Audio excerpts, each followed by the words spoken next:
Good evening, everyone. Thank you for joining us this evening. Thank you for those in person, and thank you for those folks on Zoom. I would like to call this regular meeting of the Board of Education to order. The next regular Board of Education meeting is on Tuesday, October 10th at 7:30 p.m. in the Board of Education meeting room. I want to thank you again all for coming this evening. The board just finished our board interviews with 7 candidates. Thank you for all for stepping up and looking to stay involved, and in some instances to get involved in the district. I will say that it was a great group of candidates. They were great interviews, people that are committed to the passion and dedication of continuing to drive an incredible educational system in the district. The candidates that were interviewed were Brittany Erickson, Adrian Kelly, Niti Larson, Jeff Machi, Peter McGinnis, Robin Nelson, and Bill Verdenberg.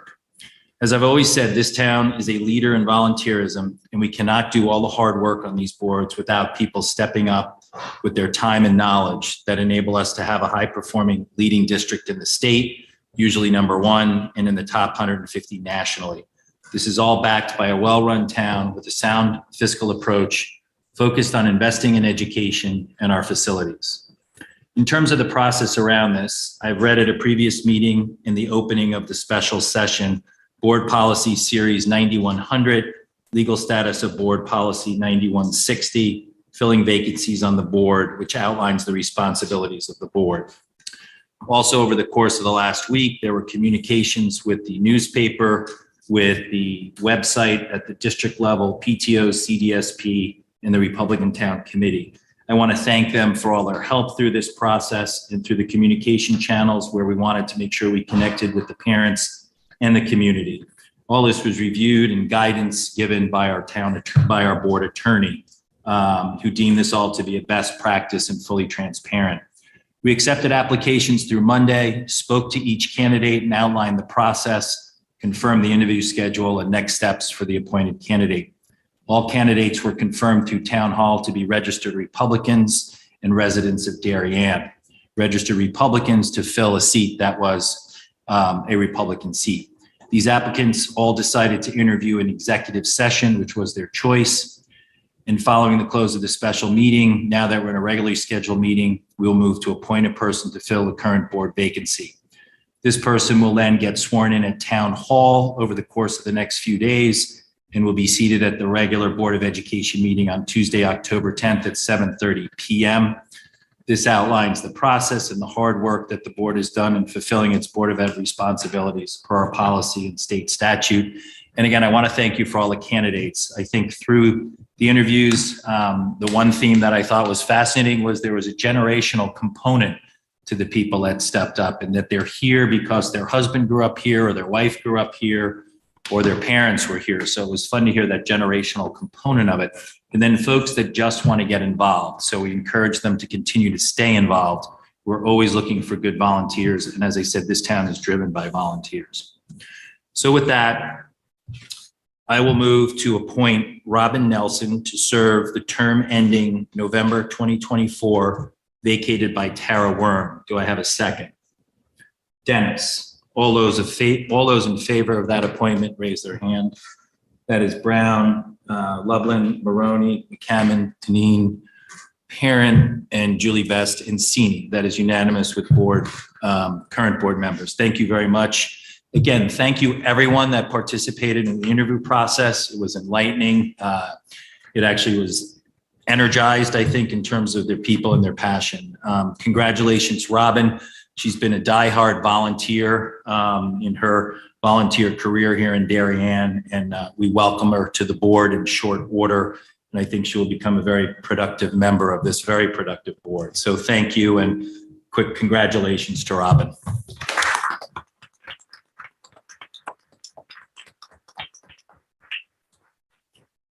We will move over to the chairperson's report. I think I said a lot of what I was going to say, teeing up to the process here. The only thing I'll continue to say is we continue to appreciate the parents that have reached out to us and allowing the board to respond to the policy that I've gone over through this process. It's important that we continue to educate as many people as possible, so we appreciate that. The nice recurring theme we heard from interview candidates was continue to work on communication, which we are. We've got a great commercial communication team, and that's what we'll continue to do. I also want to thank those folks that have emailed the board recently around looking at earlier start times for Darien High School. Our neighbors in New Canaan have implemented this, and I think it's an important thing to look at. I think when the new board is seated in November, it would be nice to hear from the administration when they're ready to start the conversation around what that looks like. I think it is it's a big project, I would say. It's something that we have to think of what we need from a staffing standpoint to even look at the process. I would say it's more than a year, but maybe not 2 years. I think it's always fair to try and set expectations. The good news is we have our neighbors next door that we can work with and understand what they did. Looks like they pushed back by 30 minutes their start time. So I think it's important to look at, and I appreciate all the information and probably some people speaking tonight. Look, our goal is to always look out for our students, their health, their safety, their well-being, anxiety, and stress. So it's something that the board will try and look at with the overall agenda, but I think initially need to get some guidance from the administration. Just some things to think about as we go down this path. In looking at something like this, it really does start to impact all the contracts. So that's something to keep in mind. We're finishing up negotiations of one contract right now, but changing times has the potential to impact contracts. We'd have to look at the change of elementary school times. It affects the bus contract. It affects busing. There's one estimate. This has been looked at over the years that I've been on the board. If we did nothing but change the timing of the high school and did nothing with the other schools, we would need 9 additional buses to the tune of $1 million a year just to accommodate that change in the high school change in time. So stuff that we have to think about and stuff we have to look at. There's not a lot of bus drivers out there. We're short 2 bus drivers, and getting buses is a whole nother situation. You have to look at after school activities, sports, art, music, clubs, they're all affected. And someone actually said to me too, students that work after school, that starts to change. I think these are all points that we need to think about and consider as the administration and the board potentially look at these earlier start times. I think it's important to set the right expectations around staff, contract schedules, and the capacity for the administration and the board to take on the work. But thank you again for participating in these meetings, emailing and being part of the process. It's important for the board as we move forward. So with that, Michelle, we will move on to public comment. We'll start with people that are in the audience here. Good evening. Michelle, if you want to go over. Good evening. If you would like to participate in public comment, you'll have up to 3 minutes to comment. Please state your name and address for the record. My name is Crystal Hill. I am the co-chair of CDSP this year, and I live at 300 Brookside Road. We would like to address the recent inclusion of CDSP in the proposed policy 6220 regarding challenges to instructional materials. CDSP is not, nor has ever been, a political organization. While we appreciate the board and administration recognizing that we are impartial, the proposed appointment of CDSP to place parents on the Superintendent's Review Committee must be respectfully declined. CDSP is focused on the health and well-being of our students, which in turn extends to us supporting our teachers and administrators in all 7 buildings and central office. Identifying parents for this particular function does not help us support students and has the potential to turn neighbor versus neighbor.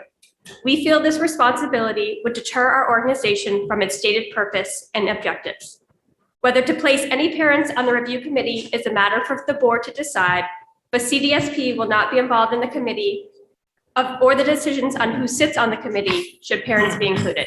Thank you. Thank you for speaking this evening. Anyone else in the audience? Sure, please step up to the podium. Thank you. Recognize a few faces. If you just make sure that microphone is in front of Yes. you. We have a lot of folks on Zoom. Thank you. Can everyone hear me? Yes. All right. Hi, everyone. My name is Andrew Turiago. I'm here wearing my Darien Library hat. I teach sixth grade English at Middlesex Middle School, and I've been teaching in Darien since 2016. First time caller, long time listener. I'm here to ask the board for any help that they can offer with an ongoing initiative that I know will help our students for decades to come. As of next year, every incoming sixth grader at MMS will have the opportunity to be automatically enrolled for and receive a Darien library card. For the past 4 years, Ms. Mia Orabona of the Darien Library and the other librarians have generously and patiently helped the sixth grade students and teachers with the library card signups. Our work would never have been possible without them. The built-in inefficiency of this process, multiple forms for students and adults to keep track of, large amounts of data entry that must be done by hand, was frustrating at best and labor-intensive at worst. We plan to put this automatic system into practice as a single item on our new student intake forms for new sixth graders, so that even at the start of the year, just the name of a student in the Darien Public Schools will allow them to check out books. Importantly, parents with privacy concerns could easily opt out on that same form. Imagine every single student having access to thousands of books, audiobooks, ebooks, and other learning materials, all from their Chromebook for free from day one. To me, that sounds like a fantastic way to better use our town's resources.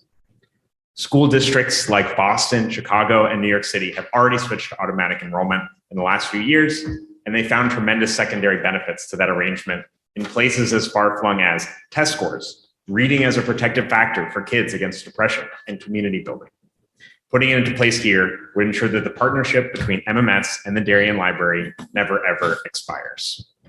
Implementing automatic enrollment will remove barriers to much needed resources, save time, and will be an incredibly wise investment in all of our students' futures. I'm happy to say that I've already seen and heard pretty wide support for this from Carolyn and our administration, and our goal again is to have this ready for the next school year.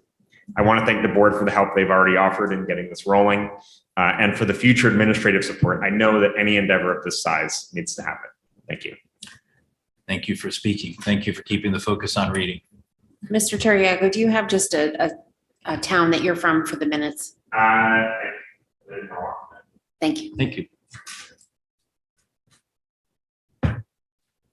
Good evening. Sorry, I'm an old lady. My name is Tegwin Collins and I live at 3 Circle Road. My husband and I have 3 children in the Darien school system, 1 in high school, 1 in middle school, and 1 in elementary. I appreciate the opportunity to be here this evening to speak with you, and I thank you for your service for our youth and our community. I'm here to request a later school start time of 8:30 be implemented at Darien High School, ideally for the 24-25 school year, aim high, and that topic be added as an agenda item before the end of this year. Prior to this meeting, I submitted a 1-page document to each of you outlining key facts that support a later school start time. This includes links to the American Academy of Pediatrics recommendations for a school start of 8:30 or later, and other relevant research. Like other parents, my priority is the health and well-being of my children. With the current mental health crisis among our youth, preventative and supportive actions are critical. I commend you all for the work that you have done in taking swift action to hire the Director of Mental Health to help raise awareness of mental health and to implement programs that will help give kids in crisis the support they need. But what if there was a policy we could implement that would measurably reduce the number of kids who feel sad, depressed, or even contemplate suicide in the first place? As they say, an ounce of prevention is worth a pound of cure. And what if that same single policy would reduce the number of teen driving accidents and teen substance use? And what if that same single policy would also lead to improved academic performance? I can't think of a parent who wouldn't support a policy that would offer all those benefits to their children. In fact, in just 3 weeks of grassroots outreach by a few individuals, more than 164 parents have expressed their support for a later school start time. That's 15 more than when I emailed my comments yesterday. The evidence is clear that a later school start time is the right choice. Sometimes the right choice is the hard choice, as I appreciate the logistical challenges of buses, sports, and school activities. The good news is that many other districts, including Wilton, Westport, Greenwich, and New Canaan, have made this change. We know it's possible, and we can benefit from their experience in figuring out how to make it happen in Darien. When it's a question of the health and safety of our children, we have seen our Board of Education act quickly and demonstrate creativity, collaboration, and solutions-oriented thinking to make the right choice. With the later school start time, we have an opportunity to make a policy change that will benefit every teen in our school district. We also have the opportunity to role model the skills highlighted in the vision of the graduate and show our youth what creative, problem-solving leadership looks like when the right choice is the hard choice, but we act with integrity and do it anyway because it is the right thing to do. Thank you. Thank you for speaking this evening. Anyone else in the audience? Thank you. Michelle, anyone on Zoom? If anyone on Zoom would like to participate in public comment, please use the raised hand icon. No raised hands at this time. Okay, thank you. No public comment at the end again. Thank you again for all those that spoke. We will move on to the superintendent's report. Dr. Adley. Good evening, everyone. Thank you for those who are in attendance in person and those who are participating online. I just want to publicly congratulate four of our DHS students who were recognized as semi-finalists in the National Merit Scholarship Program. They are Grant Wang, Sydney Du, Bo Jean Chin, and Alicia Daly. This represents their success as representative of less than 1% of the high school seniors across the country. In the background of the photograph, we have Darien High School counsellors Caitlin Stanton, Anne Branca, and Peter Tromley. So we wish our students good luck as they progress to the National Merit Scholarship finalist process. We'd also like to recognize three members of the high school World Language Department who have been selected to present at the ACTFL conference in Chicago in November. This is the World Language Conference. Veronica Lima, Christina Donegan, and Christina Mauricio. The topics for which they're presenting on are interesting. On the football pitch, host the World Cup. And the other one is break the fourth wall, instructional rounds in the language arts program. Moving on to our student representative, we have a junior finalist for the open student representative position. I'll be interviewing on Thursday, assuming that all goes well. The chairman and I will meet and provide an orientation for the student prior to the next board meeting. I want to thank all the parents who participated at Open House. It was nice not only just to open this year regularly in a regular process, but open the doors to our parents. It was just wonderful to see so many people in the schools. I think it was good for the parents to get together again and see each other again in that particular setting. But thank you for your partnership with the school administration, the school teachers, and support staff. Update on the track. We expect to be finished in about a week, if not earlier, if not a wee bit earlier than that. So weather permitting, we're in good shape. To the board, thank you. I'm beginning to get feedback on the Cape Caps Convention. If you're interested in attending, November 17th and 18th, just let Nadine or I know. The Ox Ridge Grand Opening ribbon cutting publicly is for Saturday, October 7th at 10 a.m. We have a variety of town officials, media, students, and members of the community who will be attending. Just a reminder that they will be participating with the town and supporting Saturday, October 22nd, which is the American Foundation for Suicide Prevention Out of the Darkness Walk in Westport.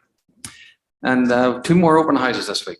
So we've got Middlesex on Wednesday, and Thursday we got Middlesex grade 7. And do we have you to thank for the weather, Dr. Adley? Were you missing home and decided to send Irish weather our way over the last 4 or 5 days?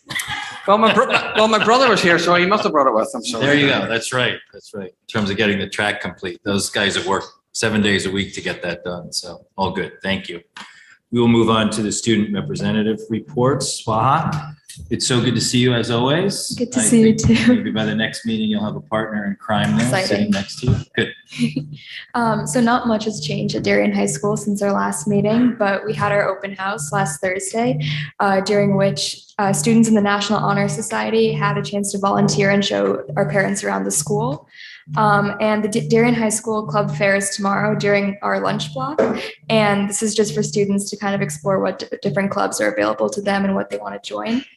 And the students were obviously extremely appreciative of the wellness weekend / reading weekend we had this past extended weekend. And so we got a break from homework and studying, so which was nice. and relaxing. Thank you, Swap. Always appreciate it. We'll move on to approval of the minutes. May I have a motion to approve the minutes of the special meeting and regular meeting held on September 12th, 2023. Dennis Maroney, second by Julie Best. All those in favor? That is unanimous. All present. Thank you. We'll move on to board committee reports. John? So last Thursday, the Finance Committee met and we closed out with Richard's help the fiscal year 23 books. And Rich will highlight a large sum of money that was returned to the town out of that budget.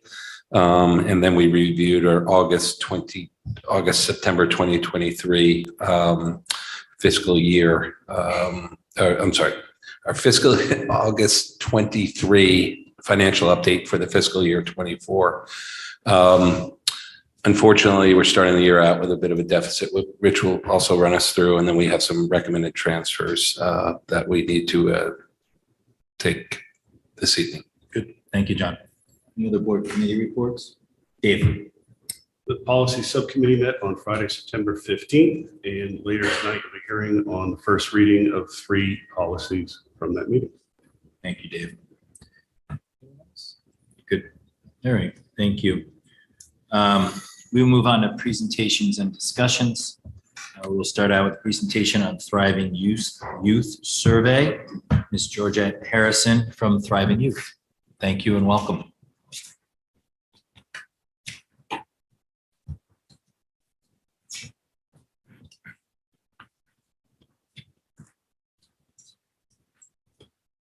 Good evening, everyone. Thank you to the board. Thank you, Dr. Adley, for having us here today. My name is Georgette Harrison. I am a child psychotherapist by training, and I'm the Director of Clinical and Community Partnerships at the Child Guidance Center of Southern Connecticut. I also have a private practice in New Canaan. But more importantly, I'm the survey committee co-chair for Thriving Youth Darien alongside Amy Daniels, who's here today with me. So again, thank you so much for having us here so that we can share with you the results of the student survey that we conducted in 2023.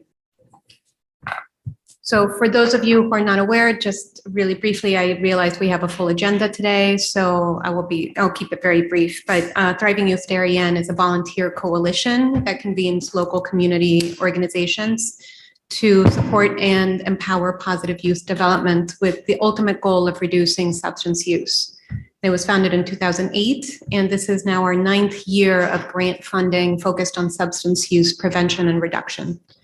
And in 2021, we were awarded a 5-year drug-free community grant by the CDC that brings in $125,000 each year to continue our prevention work. So the youth survey was completed for the first time in 2008, and this is now our 6th iteration. And this year we surveyed 6th to 12th graders. All surveys were anonymous. Parents had the option to review the questions beforehand and opt out if they wanted to. And what's new this year is that we selected questions from the Regional Youth Survey Question Data Bank, which allows us to be able to compare our results to other local towns that also were using the questions from that data bank. We also included additional demographic questions, including whether gender identity as well as sexual orientation, which allowed us to both follow best practices, but also allow us to really fine tune and take a look at the data to see how we can support every single child in Darien. We also added risk and protective factor questions. So things like, how were kids committing their time, their knowledge about mental health and substance use resources, were they ever to need it, their sense of connectedness to others. And we also asked questions around risk factors. So things like gambling, social media use, disordered eating, and suicidal ideation. As you can see from the data here, and I'll just sort of briefly tell you more themes since you have the data in front of you. We had a pretty good response rate. We're always really happy when we can approach 80%. We had approximately 79% response rate, with 11th and 12th graders having the lowest response rates. But we were actually quite happy that our 11th and 12th graders were actually had higher response rates than surrounding towns. So we're really happy about the data. There was an equal distribution among male and females, and then 1.5% of the youth that responded to the survey identified as either non-binary or something else. And 9% of the youth identified as being part of the LGBTQ plus community. So you can see the vast majority of the respondents identified as white, 8% as multiracial, then in lower numbers, Asian or Asian American, Black or African American, Native Hawaiian, Pacific Islander, and about 10% of the youth identified as Hispanic or Latinx. So in terms of the individual protective factors, we were very happy to see the amount of strengths that our youth have in town. They are feeling very connected to trusted adults. They're developing a sense of purpose in life. Very importantly, they know where to get help, where they can need it, or if someone that they know needs it. So 71% said that they knew where to go if they were struggling with a mental health issue or with a substance use issue. They're also engaged in productive activities.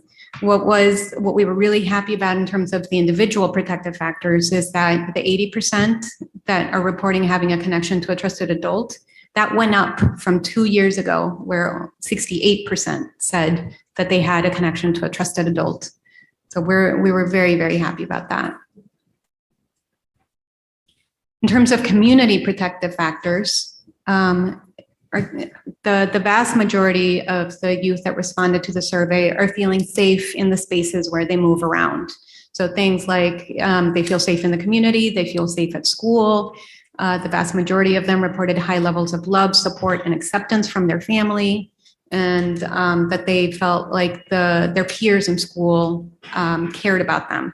Now, I do want to note, and I'll go over the data a little bit later, that there is a group of students for whom this is not a protective factor for them. We also have some risk factors. Right. And so the reason why we want to take a look at both protective factors and risk factors is because we're really focused on trying to help our children thrive and be resilient. And we can't do that if we don't consider both all the good things that are going on in their life, but also all the sort of adverse events or risk factors that are in their community. So some of the ones that were identified and that we asked about this year were some reported that they were feeling badly about themselves after use of social media, the negative consequences due to gaming. Some reported engaging in gambling activities, mostly online betting. And I'll walk you through our two major risk factors, which are the mental health concerns and substance use. So this is a chart that shows alcohol use in the past 30 days. As you can see, there was not much that was reported at the 6th grade. And then we see a little bit, we start to see some use in 7th and 8th grade. Where we see the biggest jumps are when they're going from middle school into high school, so 9th grade. And then the second biggest jump is at the 12th grade. So again, this in terms of us being able to think as a community about what are some really critical periods to really double down on messages around teen drinking. We know that we have to start early and talk often with our kids about substance use. Now, we also wanted to show trends over the years. So here you see 2018, 2021, and 2023. Same question asked on all three surveys. Anyone reporting 30-day alcohol use. So as you can see in 2021, the numbers dropped. And then in 2023, the numbers went back up. We hypothesized the last time that we did this that a lot of the drop in substance use reporting was due to social distancing requirements and, things related to the COVID. So, not a lot of parties going on, not a lot of opportunities or access to alcohol. So nationally, we have seen this same trend that in 2023, alcohol use went back up as sort of, teens started to go around and, have more parties and socialize as they used to. But I do want to call your attention to really comparing 2018 to 2023. And you see that we're starting to move the needle in the right direction. So for example, at the 12th grade, in 2018, 61% of them were reporting 30-day alcohol use. But this time around, 50% were reporting 30-day alcohol use. And we see that at every single grade, the numbers went down this year compared to 2018. So we also want to know what are our sort of Darien's norms around drinking, and how do we compare it to other towns? So I do want to note that here, these are all towns who have surveyed this year, except for Trumbull, who's getting ready to survey this year in November, but Trumbull's data is from 2021. So you can see that at the high school level, our rates are pretty comparable to other towns. But if we take a look, for example, at the 12th grade, our rates of 30-day alcohol use are higher than other towns around us. So we really want to use this data point to really dispel the myth that, drinking is just sort of a normative part of development and that this is just what seniors are going to do. We see that that's not necessarily the case in every town. Could I just ask you real quick, while on that slide, does New Canaan participate in a similar type survey? No, New Canaan has opted not to participate in a similar survey. Okay, thank you. So in terms of 30-day past substance use, we are also really happy to see marijuana rates go down, tobacco rates go down, prescription drug use go down, and particularly nicotine vaping has gone down. This is also a trend that we've seen nationally, particularly around all the education that has been delivered around the dangers of vaping nicotine. Yes, that drop is just like Precipitous, right? Yeah, is there any read through on the marijuana and nicotine? Is there a read through from what caused that from 2018 to 2021? I mean, it's just, and you said it was nationally, we've seen it. Is there any insight there? Well, I think for vaping in particular, if you think back to 2018, it was all the rage, right? You couldn't go anywhere without seeing someone with a vape. I think the amount of education that has gone out in terms of vaping not being safer than smoking cigarettes has really made an impact where, I think some people think that really the teens that are still vaping nowadays are really teens who are now addicted to nicotine. And that's why we've seen that drop, but not necessarily, we haven't been able to move the needle as much to get it down to zero. But I think it's the amount of education that's gone around. And I think that the average teen can tell you that it's not as safe as, smoking a cigarette. Thank you. So in terms of what the youth shared, the top 3 reasons why they're drinking were to have fun, peer pressure, and because alcohol was readily available. And interestingly, the older they got, the more likely they were to say that they were drinking in order to have fun or because of peer pressure. So I think that gives us a lot of information about how we can really arm our teens as they go out and even as they become older. And we think that maybe we've had these conversations enough times, we know that we need to really arm them with more strategies to combat things like peer pressure or find alternative ways to have fun that don't include alcohol. The top 3 places that they said that they were drinking were at a party or friends at their home or at my home or at home with a parent present. And then 58% of you said that they thought that alcohol would be really easy to get. So again, another area where we can really focus education. Now, for kids who reported that they are not drinking, in the middle school, There were some more external factors, things like, I'm too young, or it's against the law. In the high school, the number one reason was, I don't want to, or my friend group doesn't drink, so I don't want to drink. And then the parents are strict, right? So we just really want to emphasize the message that teens are listening to their parents when their parents are talking about not having a family norm where teen drinking, underage drinking is not allowed. And we actually saw that teens in Darien who didn't believe that their parents disapproved of them drinking were 9 times more likely to report that they were drinking on the weekends than Darien teens who said that they knew that their parents disapproved of them drinking. So they're listening. Even though they're pretending like they're not, they're listening. So we're gonna now move on to the mental health section. So on the left-hand side, you see that approximately 1 in 4 high schoolers and 1 in 5 middle schoolers are reporting persistent sadness and hopelessness in the past year, right? We're talking about 25% at least of our Darien middle schoolers, high schoolers, reporting signs of depression. Very similar rates for anxiety.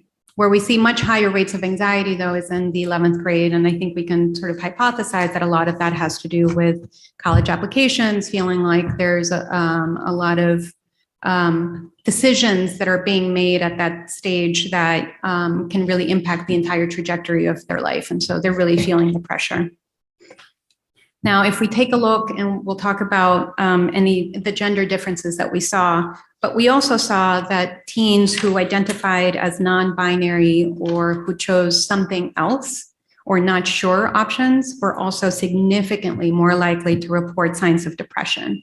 And the same thing held true for teens who identified as Latino or multiracial.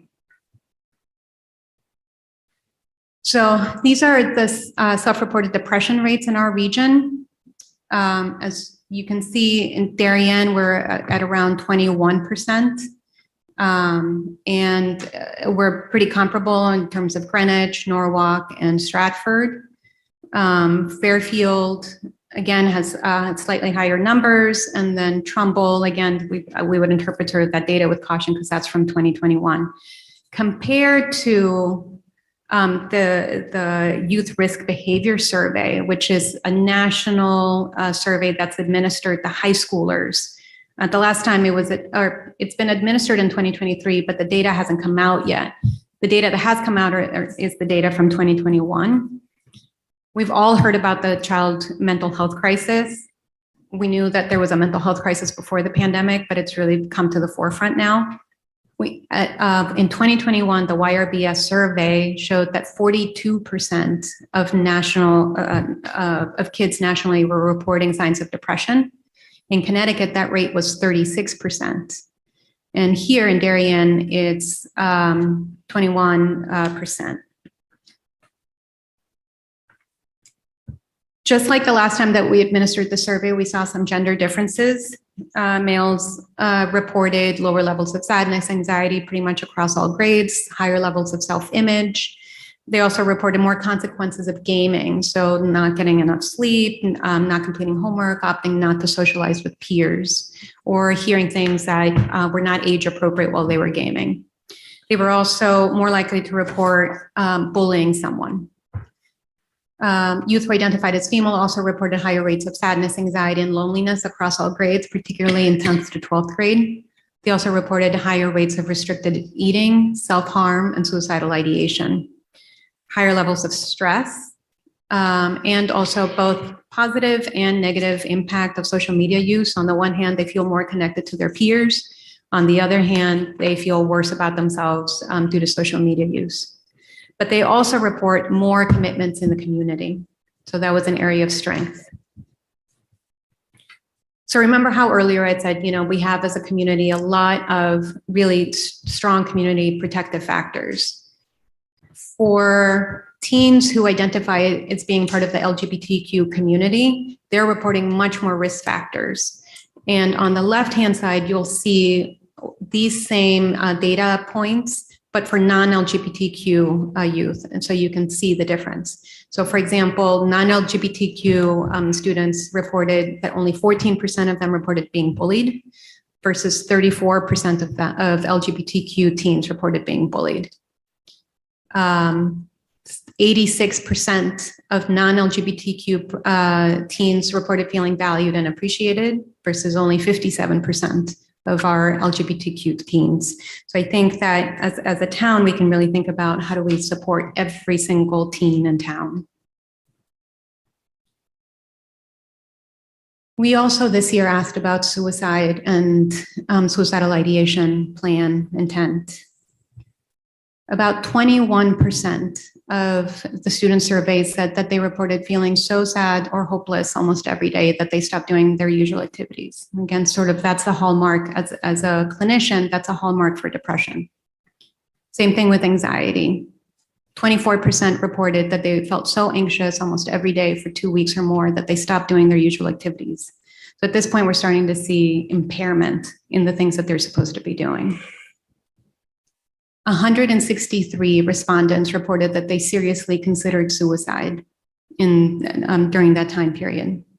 So for comparison, what we've been thinking about is if we think of the community room in the Darien Library, we could practically fill it with students who reported having seriously considered attempting suicide. 2/3 of that room would be full of kids that reported having made a plan on how they would attempt suicide. And 46 students said that they had attempted suicide. What was the total number of respondents? I can check, but if I am correct, I think it's 1,907. Thank you. Just approximately is fine. Thank you. Yeah, 1,907. Georgette, those are sobering numbers by any kind. Is there a context of the time frame for this, like in terms of the recency or otherwise the time frame that was asked? Yeah, I would have to take a look to see exactly how the question was asked, if it was like, in the past 30 days or if it was in the past couple of weeks, but I can get back to you on the exact question. Now, I know that for my first reaction when I saw the data was like, whoa, that's, 46 respondents or 46 children, essentially. We call it respondents, but they're kids. They reported that they attempted suicide. There's no way that that number is that high. But if you actually take a look at the national data, in 2021, the YRBS said that 10% of the youth that had been surveyed had attempted suicide, right? And in Connecticut, same thing, it was 6%. Here in Darien, it's 2%. So there's no reason to believe that that the numbers aren't accurate, even though I think it's really difficult to see these numbers.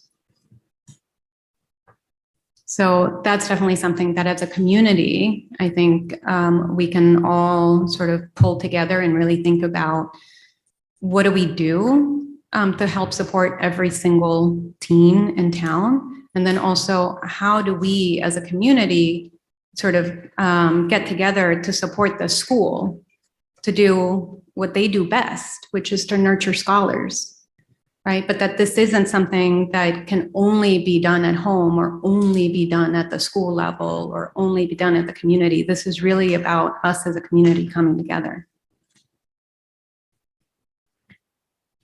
So there's some key takeaways, right? We're definitely moving the needle in the right direction in terms of substance use, but we know that we still need to help parents, remember that they have to talk early and talk often to their kids about substance use, helping them set clear family rules, and that those conversations can't stop as they get older. And that while we have a tremendous amount of strengths in town, there are a particular group of teens that are in significant distress. So teens who identify as being part of the LGBTQ plus community, who are Latinx or multiracial, they're reporting much higher rates of depression and anxiety But again, we have an entire community room of kids that are really, really struggling. So, we really want to make sure that in the following year, we think about how do we help parents have those difficult conversations so that the kids feel supported. And if you want to hear more details about the survey, we're going to be giving our community presentation on October 12th at 7 p.m. at the Darien Library. And then we also have an upcoming program with Dr. Heitner talking about how parents can support their teens when every single part of their life is documented on social media. Thank you. Thank you for having me. Georgette, thank you very much. It's a great presentation. Thank you for all the work behind the scenes that goes on. It's much appreciated. It sheds a light on the important work we've done and the important work we have to continue to do for our students as a community. So thank you very much. Thank you. I'll open it up to board questions or comments. Dennis. Sorry, this way.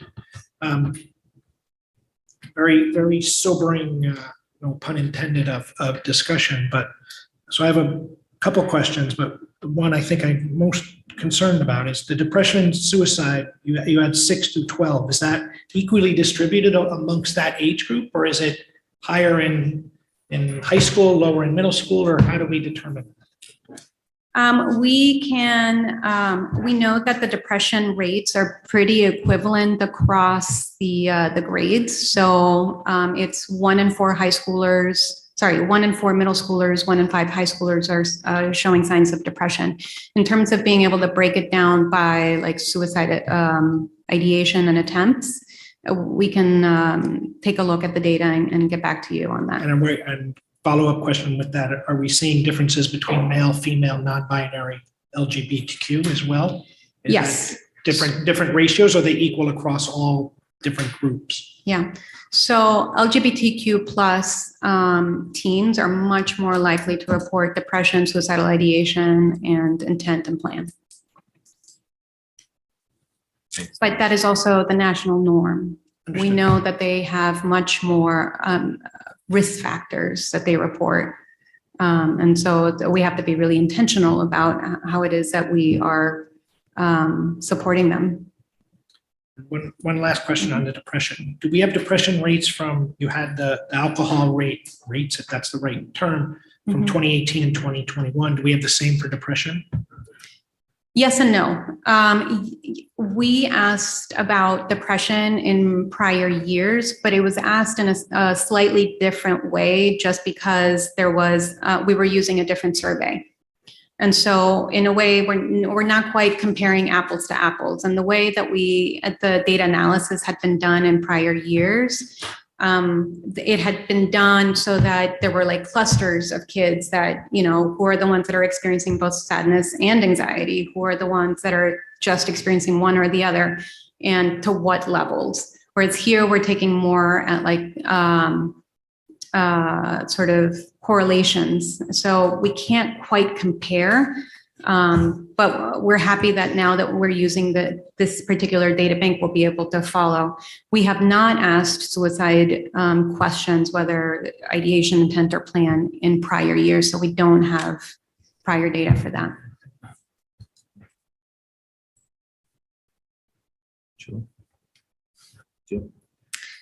I see a couple of programs planned, and certainly talking to us is part of next steps. But what are your overall next steps in terms of, that your talk about the importance of community? What are the thoughts coming out of the Thriving Youth Task Force in terms of other things you're planning to do now that we have the data? Yeah, so we have a programming committee that isn't, I think all of you now also have a handout that shows what we've done in the past in terms of the data points that came out in 2021 and the programming that was developed as a result. Our plan is to do the same, is to really be data driven and take a look at what are the needs of the teens and the parents. So things like how to have that conversation with your 6th grader about teen substance use, but also how to have it with your 12th grader and how to, for teens, how to arm them with strategies to counteract peer pressure. Because we know that it's not just about fitting in middle school and that's why you're drinking. Again, the older they got, the more likely they were to say that peer pressure was one of the reasons why they were drinking. So we need to really arm them with specific strategies. So there's also some other risk factors that we think would be interesting and good for the community to hear about. The programming committee will probably kill me if I commit to anything right now, but things like disordered eating, things like talking to parents about how to talk to, I know there was already a lot of programming around suicide in the last year or so. But best practices was also to focus on resilience during the first year after a community suicide. And now that we're past that period, now we can think about programming around things like mental health first aid, question, persuade, refer, that I know, I think those are going on in the town now. But I think on a community level, we need to really coordinate so that everyone can collaborate as opposed to working in silos in terms of, as a town, what do you want your sort of mental health support and risk prevention look like, to have a plan so that it's not reactive and you have the data. This data is available for everyone to take a look at, to pour through, so that that can inform their data or their programming as well. But I think the important part is that, you know, as a child therapist, I always tell parents, like, the most important, and teachers, the most important thing for your child is to see their grown-ups working together. That is the best thing for them, that they can set aside any differences and work together. That it's not about like, why didn't you do this? Or that falls on you, not on me. That the kids can't afford to have anyone do that. I think as a community, we can all sort of pull together and think about, how do we set aside our differences because this is what's best for our kids. Dennis. Sorry, you have 32% of LGBTQ plus students don't feel safe at school. 16% of all students don't feel safe at school. Do we have more information on what specifically they're not feeling safe at? Because that's kind of our role to handle, to get that number much higher. Mm-hmm. No, it's not like there was like a short answer section for them to be able to talk about what is it that, you know, they didn't feel safe at school at. But what we do know that, again, at the national level, in general, LGBTQ plus community teens don't feel safe pretty much in any space where they're walking, right? Whether it's in their community, whether it's in school, it's not necessarily something that's happening in school. It's just that they just don't feel safe anywhere where they go, unless they're in a space that's dedicated and very intentional about being inclusive and supportive. And so I think that's where we could really think about what are our community partners that really specialize in supporting LGBTQ plus teens, so that they can help teach us, right? Like, what is it that we need to do to make sure that every single teen in town feels safe? Dennis. One is on your chart about student drinking, I noticed Norwalk's numbers were like half the rest of the towns. What is Norwalk doing that everyone else is not? I asked the same question. We want to reach out to see what is going on, but the one thing that I want to say is that they used a slightly different survey. They didn't use the same data bank that all the other towns used. So while I don't know what effect that might have had, I think it's worth having that conversation with them and seeing, are they doing something that we can learn from, right? We gotta, what's that phrase? I think it's share relentlessly and steal shamelessly. And that, I think this is where the importance of every town doing this survey, and the fact that Darien has been doing this this for the sixth time now, I think really helps us as, Fairfield County really sort of learn from each other. And with Darien having sort of gotten on board really early on. So I think it's been great that we've had the kind of support that we've had over the years to do it. But this is why we do it, because we want to know what are the differences, what are other towns doing that seems to be working, and how do we borrow so that our kids can thrive. Thank you. Yes, Dr. Yeah, Evans. just want to pass some comment if I may. I just want to thank Georgette from your leadership at the Child Guidance Center, working with our school and our students and our staff over the past couple of years in particular. Your guidance and thoughtfulness have been, care and compassion have been very much appreciated. I also want to mention that the rest of the Thriving Youth, they have been thoughtful partners, collaborative partners, trusting partners in the design of this and the implementation of it and the follow-up for it. So I want to thank them for that, because it has been a critical component since the issues we're dealing are very sensitive related issues. So thank you for the iterations, the time you put into it, and your thoughtfulness is much appreciated. Thank you for the support you've given us over the years. So thank you very much. Appreciate it. I know the next presentation is mental health and wellness update by Dr. Dad, but I will say, I think, when I think back over my time on the board in the last couple of years, and I think we continue to lead as a board and as a district. When I talk to and see what other towns are doing or get involved in a chairman's email thread, I think there's always more work to do and you can never be done. But I think of what we've done as a board, as a district, as a community, over the last year, especially year and a half, in terms of focusing on mental health, the wellness center up at the high school, bringing on board, Dr. Dad, and creating a director of mental health and wellness for students. It speaks volumes to the focus we have, but the data speaks volumes of the direction we need to continue to go down. So, but thank you. Thank you.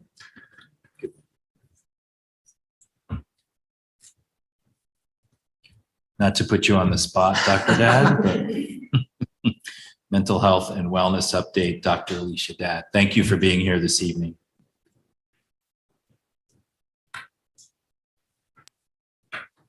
First of all, I want to thank Georgette and the Thriving Youth team, because I think this work is so important. And I also want to thank all of you and the community for participating, because I think having the data to inform what we do is so important. And as hard as it may be, having it and looking it in the face and figuring out what steps to do next is vital. So thank you.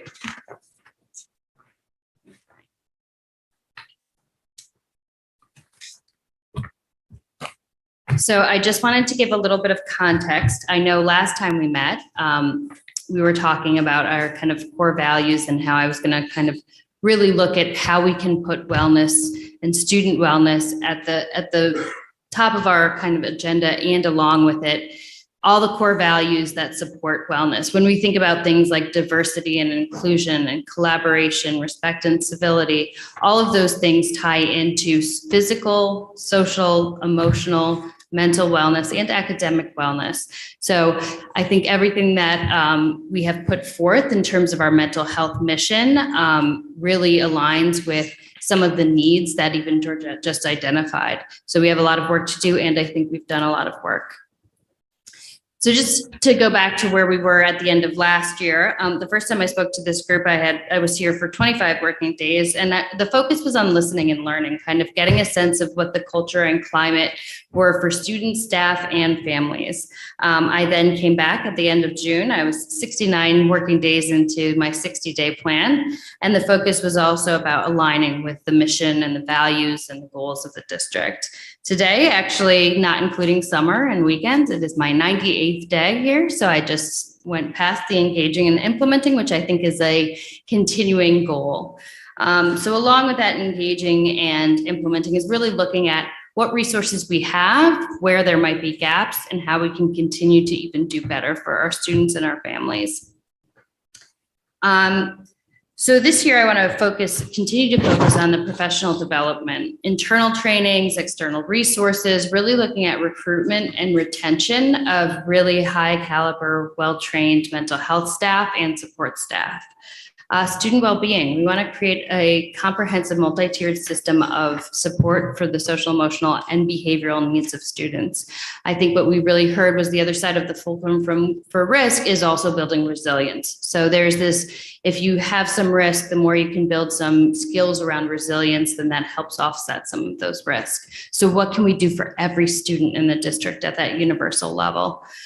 Family and school partnerships. I think another thing we heard was how much messaging matters when it's across the board from families, from schools with our students, and how we can continue to convey the messages we need to our students about wellness, about speaking up when you're not feeling well or not doing well, giving parents tools that they may need to have those difficult conversations, and then also continuing our school and community partnerships. As I had mentioned when I was here last, there is a tremendous amount of compassion and resources available to our students. I think we have to also work so that we normalize asking for help and being involved in those community partnerships for our students.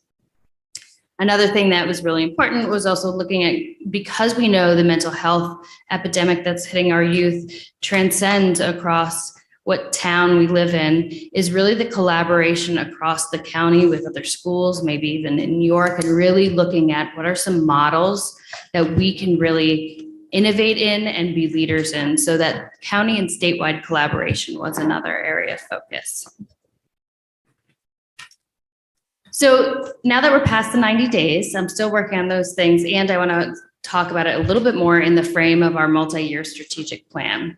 So I'm going to go through each area and kind of what we've been doing with regards to mental health in those areas. So first is enhancing teaching and learning. We know that we're all here to educate children. That is important. And actually, when a student feels like they have a life worth living goal and feels fulfilled in their educational pursuits, that actually helps build resilience as well. Fostering a culture that promotes wellness, diversity, and inclusion. I will spend the most time talking about this because it's a natural fit between my work and the work that's being done across the schools and with administration. Developing a balanced definition of student success through vision of the graduate. When we think about those characteristics of curiosity and collaboration and integrity, those transcend whatever academic class or discipline you're in, and really speaks to the factors that impact our resilience, right? The more creative we can be, the more curious, the more engaged we are, and connection is something that fosters resilience.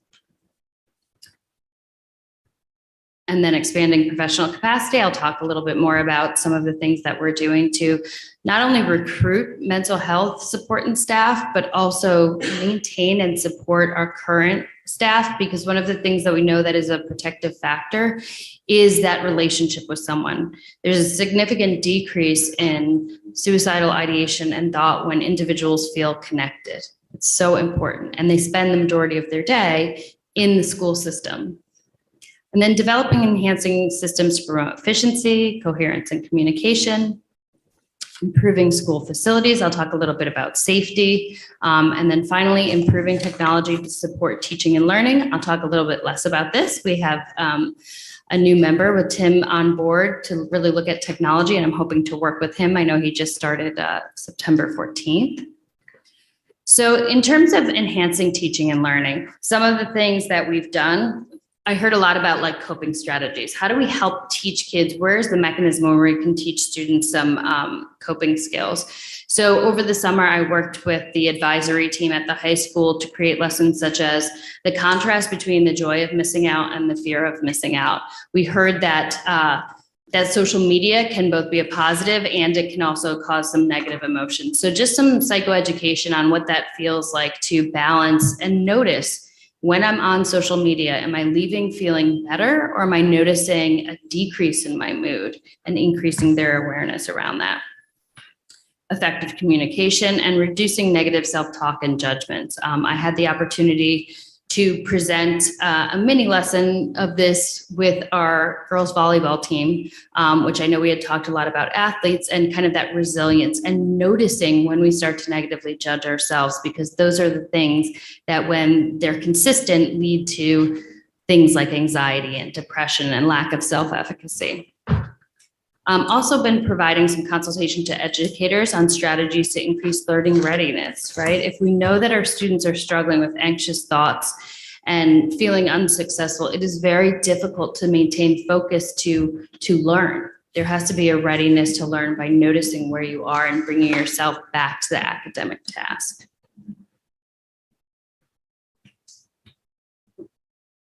So goal area 2, which really focuses on wellness, diversity, and inclusion, has been a focus of a lot of the work that we're doing around mental health. In order to do a lot of that work, you need funding. So I'm happy that we received 2 grants at the end of last year, one to support summer mental health services, including professional development for staff around supporting individuals in the classroom, creating kind of a welcoming, validating environment. So we got some funding for that over the next 3 years. And we also did for personnel. So the mental health specialist grant, which was approximately $127,000 over 3 years, will help with supporting the wellness center coordinator. And I'm really excited about that because there's an opportunity there that I think that we can maximize with that extra funding too. I've also worked with Amy, Marge, looking at things regarding employee wellness programs. Some of our neighboring districts have a focus on employee wellness. And one of the things that in the work that we've been doing is we found that 80% of prospective employees want to know that their administration cares about their own mental health. So when we're trying to attract and retain individuals, it is important. Obviously, we know there are other factors such as salary, but what might set people apart in terms of where they decide to work is also how they're going to be treated and how mental health is perceived. Also updating procedures for risk assessment. I have a consortium of other interdistrict mental health administrators. And one of the things that we've noticed is collectively, how do we really create best practices that are kind of universal and consistent, not only across K through 12, but even across districts around the most effective way to assess risk. When we're looking at risk factors, like I said, there's the resilience and there's risk factors. I think right now we're doing a really good job and bringing together other people to look at things like, are there any other questions? Is there any research that, we want to integrate into what we're already doing? This little photo is just from our wellness center. We did ask these kind of questions, and now that we have a coordinator survey of what does wellness mean to you? The kids are wonderful. You'll see pictures throughout here about them kind of engaging in different activities. At the end of last year, I really wanted to get a sense from the educators in the district how they felt comfortable in terms of addressing either mental health, not directly, but the culture and the climate. So one of the things I surveyed was whether or not they would like professional development around kind of behavioral, social, emotional needs. And I would say that the 2 primary things that individuals wanted professional development were behavioral principles in the classroom and managing behavior, and how they can help with in-class emotion regulation. So when a kid is getting distressed, how that they can kind of help tamper that down a little bit in the moment. Overall, it was interesting. They preferred individual consultation or small group. When we think about our professional learning communities, they mentioned that was the most ideal for learning, or 60 to 90-minute brief workshops. So the summer wellness pilot for educators, thankfully I can run it again over the summer with this grant, but was really with the mindset that in order for, if you think about the flying analogy, right? Before we can take care of others, we have to put on our oxygen mask first. And when we think about educators, they have tremendous compassion for their kids, and their social and emotional gas tank can get depleted. So it's really important that while we ask our teachers to feel that connection, be with their students, be present, that they're also aware of things that they can do for themselves to take care of themselves, both physically and emotionally. So the pilot over the summer was a 6-session series that really looked at things like, how do you find your passion of why you got into education and lean into that? What do you do to actually take care of yourself? What does it feel like to ask for help, and who would you ask for help? So I had put out the survey, and overall I had gotten about 192 respondents. Of those, keeping in mind this was the summer and I was going to do a 6-session series. So coordinating time was a little bit difficult. I think one of the things when we think about wellness, going on vacation is actually like part of wellness. So a lot of people couldn't do it. But we had 50 people who were interested in doing it over the summer, and many more that said, if you continue to do this throughout the year, I would really like to be a part of it. From there, we went down to a group of about 6. And there were representatives from every level except for middle school. Somebody had a change in plans and couldn't come.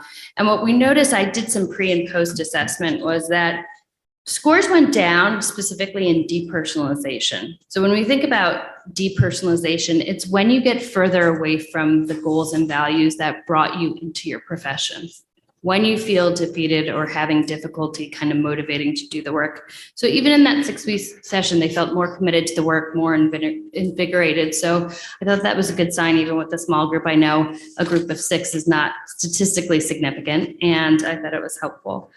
One of the other things, in light of a follow-up around why kids don't feel safe, we put together a small committee of administrators to look at a school climate survey. We know that this is really important. This kind of gathers some of the data in regards to safety, environment, wellness, security, and that survey would go to not only students, but also parents and educators. So the committee got together and looked at a couple different options for the survey and really looked at what were the pros and cons and what were the needs of the district.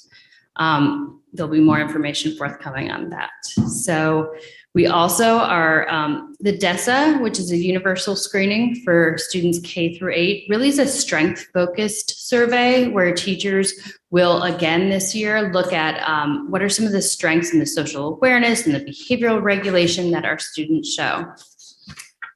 And then, so I was able to attend the fall coaches meeting. One of the targets when I first came in here was really looking at the connection between mental health and our athletes. It was great. Subsequent to that, I had some consultation with some coaches around how they may be able to kind of more effectively communicate with their students to validate where they are, but also help them with kind of this mental toughness and not being so hard on themselves. As I mentioned, I went to the volleyball team. I also consulted with the trainers. One of the things that I think that sometimes we forget is a lot of times when individuals experience anxiety, depression, they internalize and have a lot of psychosomatic needs, and they might be recurrent at a trainer or a nurse. And so I was pleased. The trainers actually, after I had done a presentation, reached out to me and said, hey, can we talk about a few things? And I think this is really when we talk about normalizing some of those conversations and the reach of one person versus the reach of a community that is equipped to have these conversations with individuals, I think is helpful. Again, sticking with goal area 2, this year we're working on our ruler anchor tools. I was in a school classroom last week, and they were working on their charter. And then as they were doing the work, they were talking about, does this make me feel included? Am I respecting others? Referencing the culture and climate within the classrooms that they wanted to create and the associated behaviors. I had the pleasure of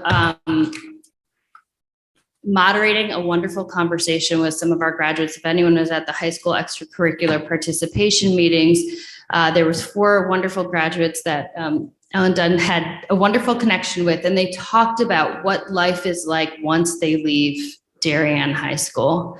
Things like, I really had to learn how to manage my own time because I had a lot more free time. One actually said, I leave my phone in my dorm. And I don't know how many times as a parent I might say, no, why don't you put your phone away? But when you have a recent graduate who said, one of the most effective things that I can do is put my phone away, or have lunch with a friend, or have, someone said grocery shopping, but it was such pearls of wisdom to have both parents and students there. I was very grateful. We have one more on October 2nd, but they were well attended. And I think it's a springboard to have some conversations further. Also met with the CDSP DEI chairs and talking about continuing the work after the presentation at the end of last year. I mentioned about consultation. We're also considering when we look at kind of all of the programming that we have, I think one of the things, we were lucky enough to have student representation. Thank you, Swaha. When we did some interviews for Teen Talk and for the Wellness Center coordinator. And there's been a consistent theme of oftentimes youth go to one another, which is typical, right? They rely on their peers. And can we help equip our kids with the tools to notice this might be a little bit beyond just me as a friend. I might need to connect them with someone else. So we're looking at, last year, there were some conversations with a group that really focused on peer-to-peer strength-focused youth mental health. So how do we help those students help each other and get the support that they need?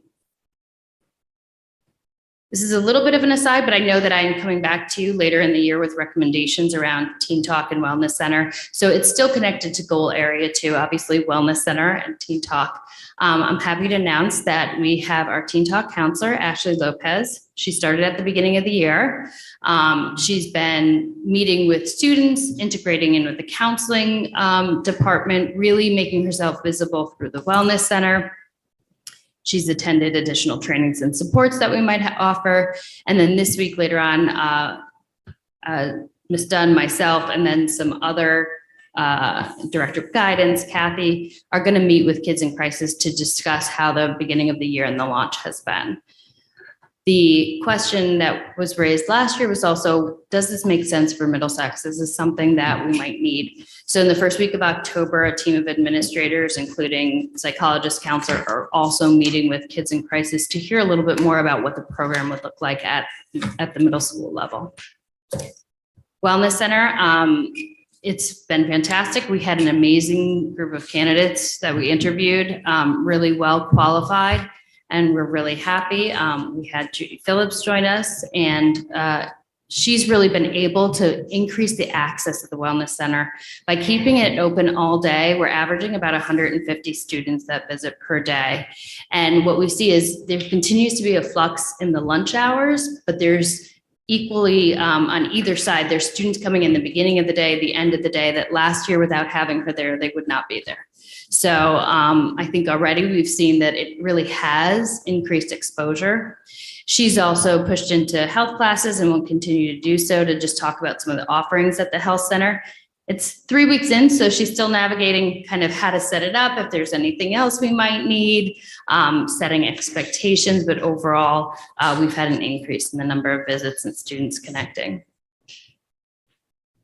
So in terms of goal area 3, the vision of the graduate, I had the opportunity to work with our administrative staff and really look at how we can integrate this, not only at the high school level, but thinking about what this looks like at every different grade level from an early age. So there was a team that presented both at new teacher orientation and at the opening days of school professional development days.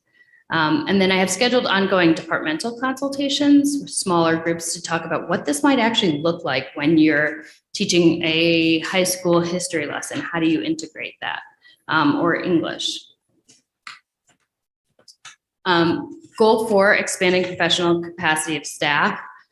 One of the things, when we talk about DBT, dialectical behavior therapy, I know I've mentioned before, and it's been present at the high school and middle school level.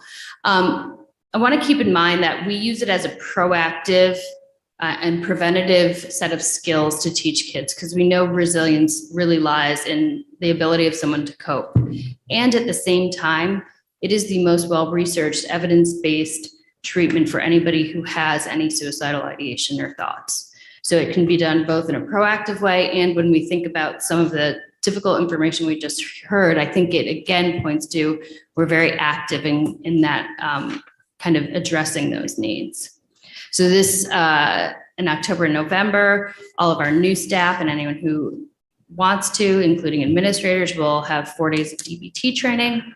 Our professional learning communities, we now have a professional learning community for psychologists and social workers, which allows them the opportunity to consult when there's a challenge, to ask for help, get additional supervision, also have some didactic time.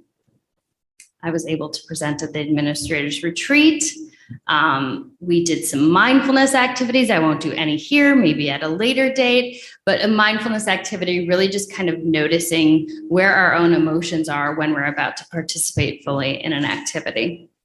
I wasn't very good at that, but I wasn't going to bring any evidence, but it's fun. One of the things we also know is that there's a shortage of mental health providers, both in schools and outside of schools. So I know through Dr. McCarthy, we've really focused on how do we create relationships, and our goal for this year is to create relationships with our alma maters and reach out to more universities and recruit individuals so that they can have an internship here and really feel committed and understand our culture and climate, with the hope of either we're sending them out in the world with really great training, or they're sticking around here and we really create kind of a really strong mental health staff to grow on the ones that we already have. So right now I am supervising one intern, and then also offering supervision for some of our staff that have their doctorates and are working through their licensing process. So we're hoping to continue to grow that. In terms of communication, I've been able to interact with student and teacher focus groups. Through professional development, I'd offered up the opportunity, if anybody has something that they're noticing within school climate, or they just want to talk about their own experience. And thankfully, several have reached out, and I've been able to, without this hard school climate survey data, have the focus groups that provide some information regarding everyone's experience.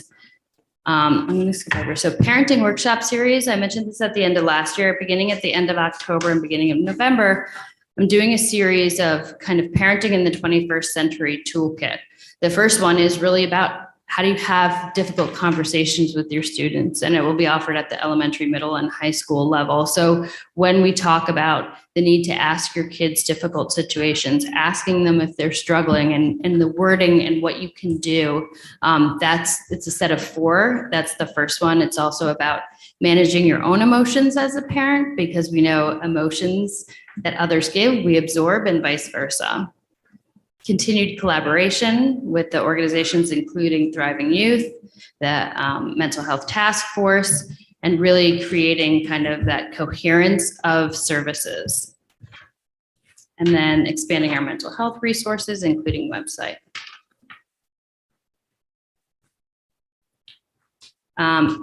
Goal area 6 around improving school facilities for student safety.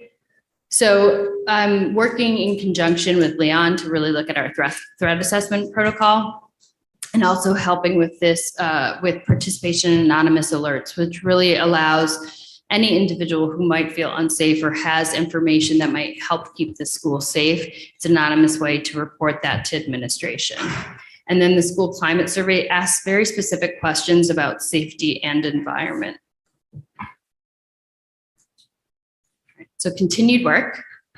First of all, I know the technology end. I will work on the technology end as well to really look at things. I think some of the things that parents have asked for is tools and how to talk to their students or their children around appropriate social media guidelines, use of social media, limits based on age. And then the school climate survey memo, I think we're at a point right now where in the upcoming weeks, you will receive a memo outlining the process that we've gotten to this point with regards to looking at which climate surveys might meet our needs the best. The DESA, the Universal Screening Administration, will start November 1st. Our mental health staff training and professional development is ongoing, but we will have 2 days in November and 2 days in December as well for our mental health staff. There's also training for our nurses on how to respond to an individual who might express some suicidal thoughts or just significant depression and anxiety. We're going to continue to work on employee wellness programming, parenting workshop series, and then hopefully by the next time I meet you, depending on when that falls, we're going to really look at Teen Talk and at the Middlesex in their counseling department, and really look at if Teen Talk is a good fit now that they have the staff that they need in terms of psychologists and social workers. And that's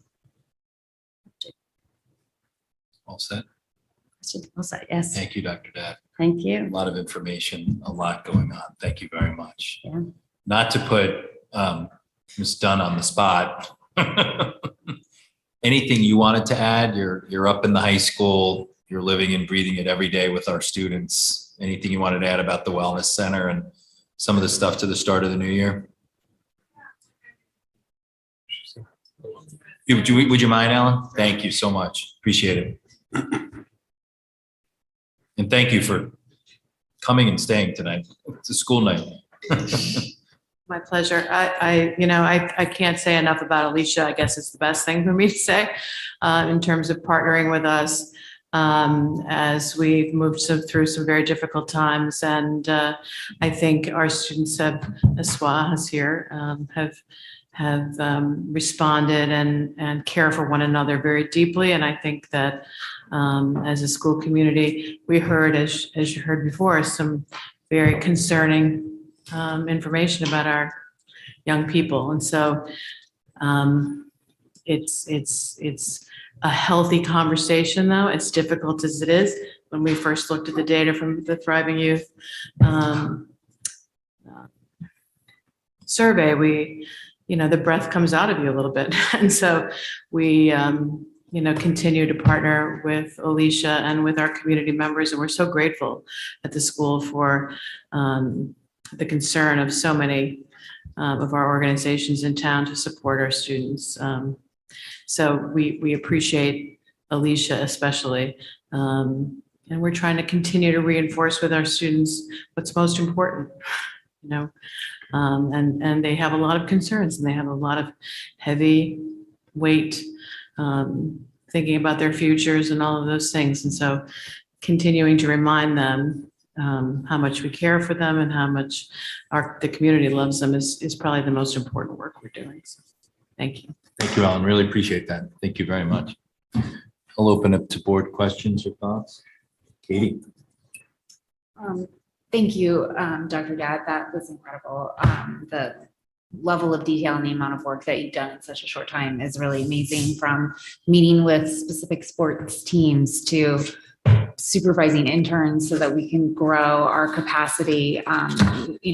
I would love to hear more about a couple of aspects, and I'm not even gonna get close to complimenting you on all the great things that were in there, but it's really wonderful to see such a resource in our district. So thank you for that. Just two quick questions. When you were talking about goal 4, expanding the professional capacity of the staff, who runs those staff trainings, like the DBT and some of those? Are those done by you? Are you bringing outside consultants? So the DBT one has been easier to schedule. I used to be the outside consultant. Usually we would send a certain number of people who were new to my previous program, and they would spend 4 days there. So now I'm bringing it in-house so that I could do the same exact training, just in-house for that one. And then I've reached out to some colleagues, for example, in the professional learning community. Some of the psychologists and social workers have identified some areas where they might not see a lot of individuals with a particular presentation, but they could really use some extra support with specific kind of either diagnoses or an approach. So I have some colleagues and people that have presented New York State suicide prevention convention, things like that, that I've reached out to meet like during that professional learning community. Okay, fantastic. And then I wouldn't expect an answer on this, but just want to say that I'm looking forward to hearing more. I remember you saying this when you first came to the district, but and you mentioned it tonight about developing, kind of that wellness plan within the district. I appreciate your comments on how teacher burnout is not just about retaining academic, but also about retaining relationships with students. So I hope to hear more about your thoughts on how we can continue to develop that. And then also just interested, and again, I appreciate you did comment on this as well about how we look at the vision of the graduate at all building levels, but interested to hear some more specifics about the elementary schools. It was timely that your report followed the survey results, but since that starts at 6th grade, and we do know that elementary school children experience school avoidance and some of those things, it would be great to hear some of your experience about within district of our youngest learners too.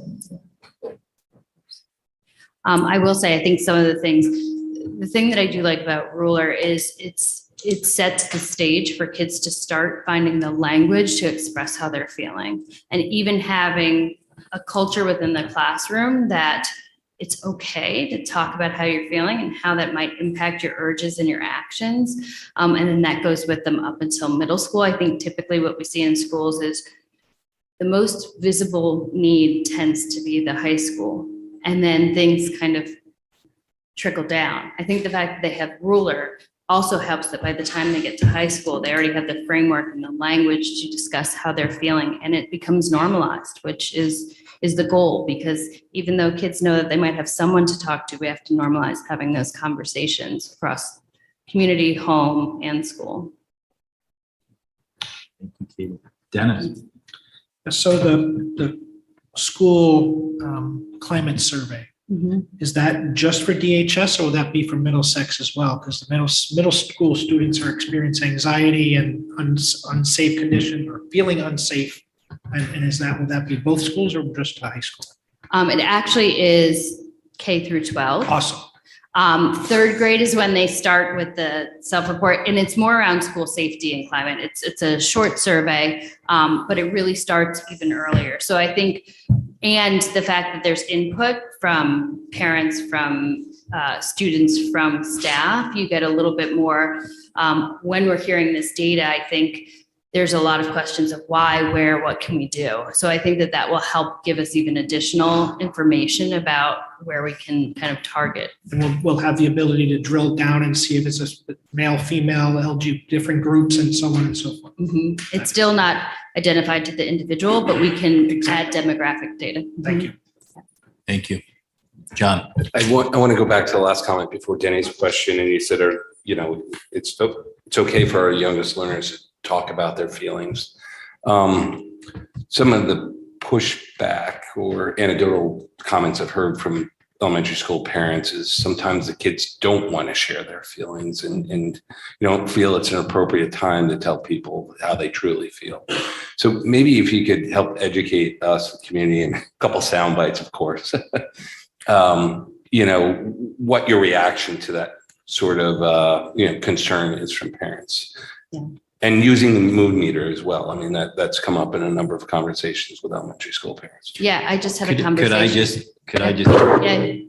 just piggyback on that so we got all out there? In feedback that I get, particularly at the elementary school levels, it's how do you keep that fresh, or how do you keep it focused? If it's every day it gets to the point of I'm fine, let me get into the classroom and get to my work. Like, I think at some point these kids lose the ability to realize, what we're trying to ask of them and how that can help. I think it just becomes so routine and so monotonous, it loses its point. And that's the feedback I'm getting. The kids are tired. They're tired of being asked how they feel. So I think that plays into part of John's comment. That's a lot of feedback coming out of the elementary school parents around that. And I know you don't want to give your feeling, fine. Let's go in and let's start the school day. But I think there's a balancing there. Where are we getting the right information we want, or is it just becoming this monotonous routine and kids are just going to react to it that way? I appreciate that feedback. And I think there's, every school has a Ruler committee. I think didn't really meet since I came at the end of the year. I haven't sat in on every single one of those. I also think that this year we're also introducing the other two tools of Ruler, which are like the meta moment, what do you do when you're feeling that way, and the blueprint, like what does my best self look like? So I think it might be that kind of, here's where I am in the moment, and now what do I do with it? So you might see when you're asking, like, it kind of feels like we're doing the same thing. I think the other two components of Ruler, which will be introduced this year, will also help make that connection of what we do. And I think there's also those conversations about, and it's okay not to say in that moment, just reflect and kind of notice where you are and how that might impact how you proceed. So I think part of that is our ongoing kind of Ruler teams meeting and talking about how it's going, but also the idea of adding two more tools, I think will help create the connection of what do I do next. So just one follow-up, because I want it out there. So there are moments where kids are taught to reflect, and they can reflect on their own feelings without having to tell people how they're feeling, right? Yeah, I mean, I think, like I said, I'm not in every classroom, but I know when I was doing the wellness program, someone said I had kids who might journal about or make a little like something so it's more individualized and they don't have to share out. So I can't speak to what's happening in every classroom, but I do know that there's an opportunity for students in different classes. And- Okay, just, and also please hear that's been a concern that's come our way. So, you know, as you work through these meetings. Yeah. Thank you. And I would just add to that, as you roll out the next two components of that, think about, I'd almost like to hear it at the board level. What does the parent communication look like around that? I think the feedback we get is we can do better in terms of communicating to the parents what we're rolling out, what we're talking about, you know, whether we do it through our partners at the PTOs, you know, and individual parent coffees or something like that. But I think because that helps then the parents buy into it. It enables the parents to help when the kids get home, why they're not feeling well or what kind of mood they're in or something like that. I think we've got to do a better job of rounding out the circle in terms of the parents understanding what is this constant, you know, how are you feeling today? And if you're adding two more components to that, which seem to make sense and be logical, I think we really have to focus on the parent communication out, you know, to them as to all they hear is these kids just have to go in and constantly say how they're feeling. And, you know, a lot of folks are like, they're there to learn, you know, and so it's a balancing act. Julie. Thank you. Thank you for the update, Alicia. You're very busy. But I say that for a reason. So as I listen to you talk about all these different meetings, talking to the volleyball team, meeting with a group of 6 faculty members through the summer, a variety of small groups here and there, which is amazing. And all I think is there a way to give this scale, right? To scale it up and institutionalize it. But at the same time, I hear you saying that we're trying to normalize these conversations and we're trying to get people used to this. So I'm curious what the balance is or how deliberate it is to be talking to small pockets of people, maybe especially at the secondary levels, to kind of get used to having these discussions and build comfort in this area. Or is it just a function of this is just how it happens? Like, I think it's both. Okay. I know I'm slated to do some larger group work. For example, at the middle school, I've already been at their entire faculty meeting. And then on election day, I'm breaking into 3 smaller groups to reinforce and go deeper in some of it. So it's definitely not a one and done. I think it's a balance of, you know, larger presentations, but then also having the opportunity to then reflect, what does this look like for my teaching? And I would use some consultation around how to do that. So I think it's kind of that balance of both. That's great. Thank you. That answers my question. And then I just had one quick question about where were we on anonymous alerts? Did we decide we were moving forward on that? We had one conversation about it, right? Yeah, we are moving forward on it, but what we said is we would bring back the whole rollout package and everything to the board first before. Okay. And Alicia has been part of that, working on that. We wanted to see it as a bigger component. That's what I of thought. Sorry, summer brain. I how just does needed this- a refresher. How does this? That how was does in the this, summer. I Yeah, think I mean. fit into the bigger scheme of things. Okay, thank you. Thank Thanks. you, Jill. Hi, Alicia. Hello. Recognizing the tremendous amount of work that this represents and with great thanks for you coming on board and undertaking all of this. One of the other concerns that I hear regularly from parents has to do with privacy. So I don't know that tonight is the night to break it down totally, but I hear anything from I'm concerned about my child sharing their feelings in a classroom to a peer who uses it for 5th grade version of nefarious purposes, to how are you warehousing my child's data? And, you know, what protections are in place, et cetera. So I think it's fairly critical at some point that we come back and talk about privacy and what it looks like from the very, you know, smallest individual to the larger district system, please. Of course, that makes total sense. And as a parent, I would want to know that information as well. So happy to do that. Thank you. Thank you. The board questions or comments? Good. Dr. Dad, thank you so much. Georgette, again, thank you. I think these played off well with each other in terms of the data and the information. A lot of work's been done. Thank you very much. A lot more work to do. Let's keep the focus as a community on our students. And I know we've done a lot of work with the town and a lot of other organizations throughout the town. So we'll continue to do that. And Mrs. Dunn, thank you as always for being here and giving us a little, color on the high school that you live and breathe every day. Much appreciated. But thank you, Dr. Dabney. And thank you all for being so supportive and having this conversation, having the survey for many years. It just speaks volumes to how much we value our children and their mental health, physical health, and education. So thank you. And I would just say too, also continue to, the board is more and more metric driven and likes to see results as to what is 150 kids showing up at the wellness center equate to in terms of what they're looking for, what they're doing, again, within the world of privacy and really helping them. But, I couch that in saying the board is here to continue to support the investment we've made in the mental health and wellness of our students. So, as you continue to go through this process, sooner than later, understanding what the needs are from a budgetary standpoint are important because we're here to continue to support the efforts. Sure. Thank you. I think it's obvious for the board, Mr. Chairman, that, and the community actually, that Alicia's expertise, her presence, and her care have been welcome attributes to the district and influential ones. So thank you, Dr. Dutt. Thank you. Thank you again.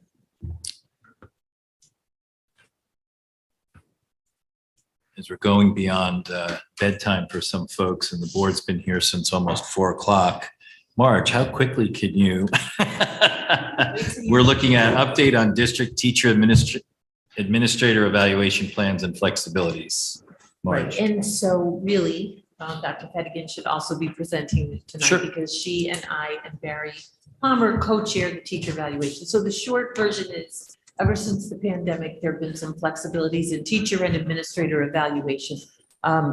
Shorter observations, goals focused on student wealth, family engagement. The Connecticut State Department of Education is encouraging boards and unions to just adopt the flexibilities for this year, because next year there's going to be a whole new teacher evaluation plan. Amy and I have been in contact with the state. We have some materials and our PDEC committee will start to revise it. So just by extending the flexibilities for one more year, you'll give us time to implement a new plan. And I was going to say that both the teachers and admin unions have agreed to extend them, but Scott left.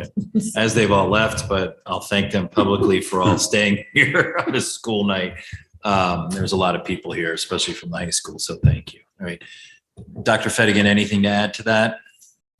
I would just add that with the board's approval, we'll notify the Connecticut State Department of Education of our intention to adopt the flexibilities for this current school year. And it will be a big lift, something I'm looking forward to with Marge and Eric and our entire PDEC team. To kind of take a look at what the state is requiring, but moving beyond compliance perspective and thinking about the strategic plan specifically for and the area of supporting growing capacity staff. So we'll look forward to providing the board with an update on that. And as we work forward. Great. Thank you both. Questions, Jill? Thank you for the update. Are we in any position, are we providing feedback to the state already about what we feel works and doesn't? Are we being asked or are we volunteering the information? So what I would say moving forward with regard to our work with the state, as PDEC continues to work together to develop a plan, we'll be working back and forth with members at the State Department of Education to ensure that we're in compliance, but we're moving beyond compliance. I think there's a great opportunity here to encourage really having a culture of learning and growth for our staff. Obviously, this is a very high performing district, so I don't anticipate that a state approved plan would be stamped with an approval by our Board of Education or administration or our staff. We really need to look and think about what are the needs of our students and our staff and make sure the plan is responsive. Marge and I have good relationships with members of the State Department of Education, so I anticipate that they'll provide us with feedback along the way. Good. Any other board questions? Good. All right. Thank you both for that update. We'll move on to discussion of the fiscal year end 2023 year-end financial report. Mr. Rudel. I'll just wait for it to come up.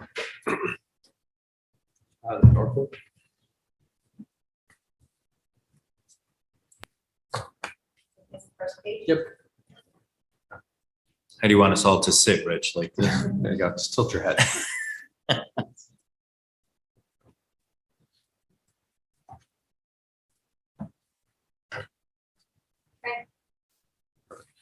So this is the year-end unaudited financial statements for fiscal year 23.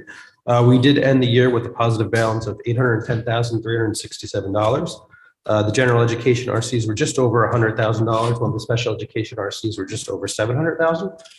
We did want to highlight where the surplus really came from. 734,000 of the 810 related to excess costs. This was money that was generated not because we spent more money, but in part because the reimbursement rate was higher than anticipated at 73.71, and our threshold was about $5,600 lower. So if we strip out the excess cost reimbursement, we spent 99.93% of our budget. So we sent all but $75,000 of our budget. When you add in the additional revenue that we were given by the state for those two factors, we spent 99.27% of the budget. So we really did spend the majority of the funds that were appropriated to us. While they were different than what was initially anticipated, the board did approve changes to things like security and mental health. We really did expend pretty much everything that we were given. Salaries ended the year at a positive 42,451. This was primarily through some clubs and councils that did not run at 11,308 and some salary savings of just over $21,000. The operating accounts ended up favorable 24,401. Some of the smaller operating accounts like textbooks and consumables and resource materials accumulated savings of just over $13,000. Tuition reimbursement was under budget by just under $8,800. And then the adult education cooperative that we have with the Stanford Public Schools came in under budget. Fixed costs were under budget by $38,483. The bulk of this is health insurance, and that was primarily due to census changes and dental insurance. And then we had some savings in utility, which include heat, electricity, and diesel. Revenue was better by a little over $700,000. And again, the bulk of that was the additional excess cost revenue of $734,000. We did have some additional revenue in Medicaid reimbursements, gate receipts, and parking fees. And then we were short in building and field rentals along with ELP tuition. And that is it for fiscal year 23. Thank you. Questions on that recap, John? I just want to underscore something we said during our finance committee meeting and something that I tried to convey to the RTM Finance and Budget Committee is that when you look back at fiscal year 23, we had a lot of flexibility in the budget because we had vacancies, because we had so much turnover, and it was still in the wake of COVID, and that gave us the flexibility with what Rich said, security and mental health, to add new initiatives within though, I think the general education RC, I think, we kept it pretty pure. Got to give Rich credit for that, pretty pure, even though it's one budget, showing that we were using those funds out of the general education RC, not the revenues, excess revenues that were delivered versus expected on an excess cost. So I think it's really important because as we're going to hear now, we're in a much different financial situation than we were last year in the wake of COVID in this current fiscal year. And I don't mean because of the deficit, but from a lot of the adjustments we made, to the budget, one being glaringly removing budget control for the first time. So I'll kind of hand it over to Richard. Unless anybody else has questions. Any other questions on the 2023 recap? Then we'll move on to discussion on July, August 23, 24 financial report and possible actions on budget transfers. Mr. Riddle.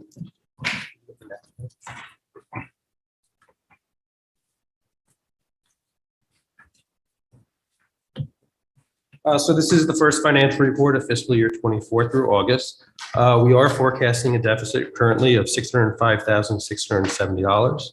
The general education RCs are forecasted at a deficit of $67,304. And the special education RCs are forecasted at a deficit of $538,366. So while nobody likes to see red ink in front of you, I will say it is still relatively early.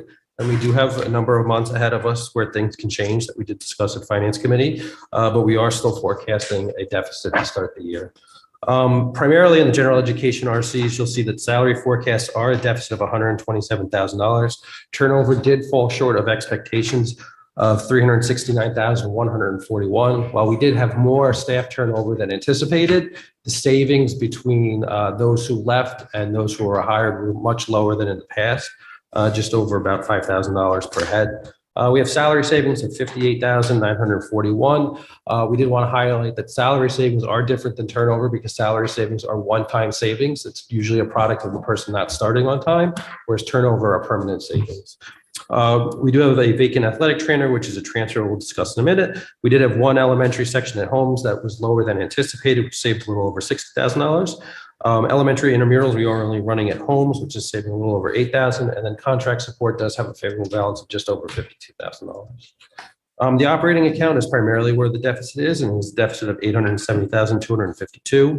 The special education contract services is forecasted currently at a deficit of $112,184, and that is a product of a need for 7 additional contracted RBT support staff. DSS consultant services is a deficit of $25,000. However, there's an offset for revenue, which is a transfer for the board. We are recommending contracting out the second athletic trainer. And so that is another transfer that is before the board. We did see a 20% fee hike in ice rink rental time. And so that is another transfer for the board's consideration. And then another big driver of the projected deficit, special education tuition of just over $623,000. We did have 7 changes in terms of either IEP placements, unilateral placements, or a change in the law. The law does require us now to service students until 22 as opposed to 21. And that was a change that happened towards the end of the year. And that is about a third of that deficit that you see in tuition. Fixed cost is a positive $146,000. Bulk of that comes from health insurance. We did have some census changes, including a number of vacant positions, which include the athletic trainer and then the position at Holmes Elementary School due to enrollment, and then some small savings in student accident insurance.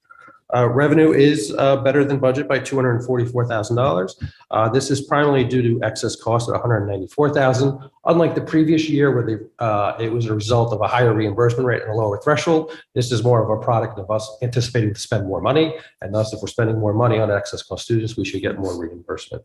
And then DSS revenue did exceed expectations by $47,000. We actually collected more revenue in DSS than ever before. So there are 3 transfers for consideration for the board. The first one is for $9,594. This is to cover the increase in the ice hockey rink time. We did reach out to a couple other neighboring areas that have a hockey rinks to see if those prices were lower. They were not. So we are recommending taking the savings from the elementary intramurals and then the small savings from student accident insurance. The second transfer is for $100,000. This is to contract out the second athletic trainer, and we would take the cost savings from the pieces of the vacant position, which include the salary for the athletic trainer, the payroll taxes associated with that athletic trainer, and the health insurance associated with that athletic trainer. And the third transfer is really just an accounting adjustment, but it does cross broad categories.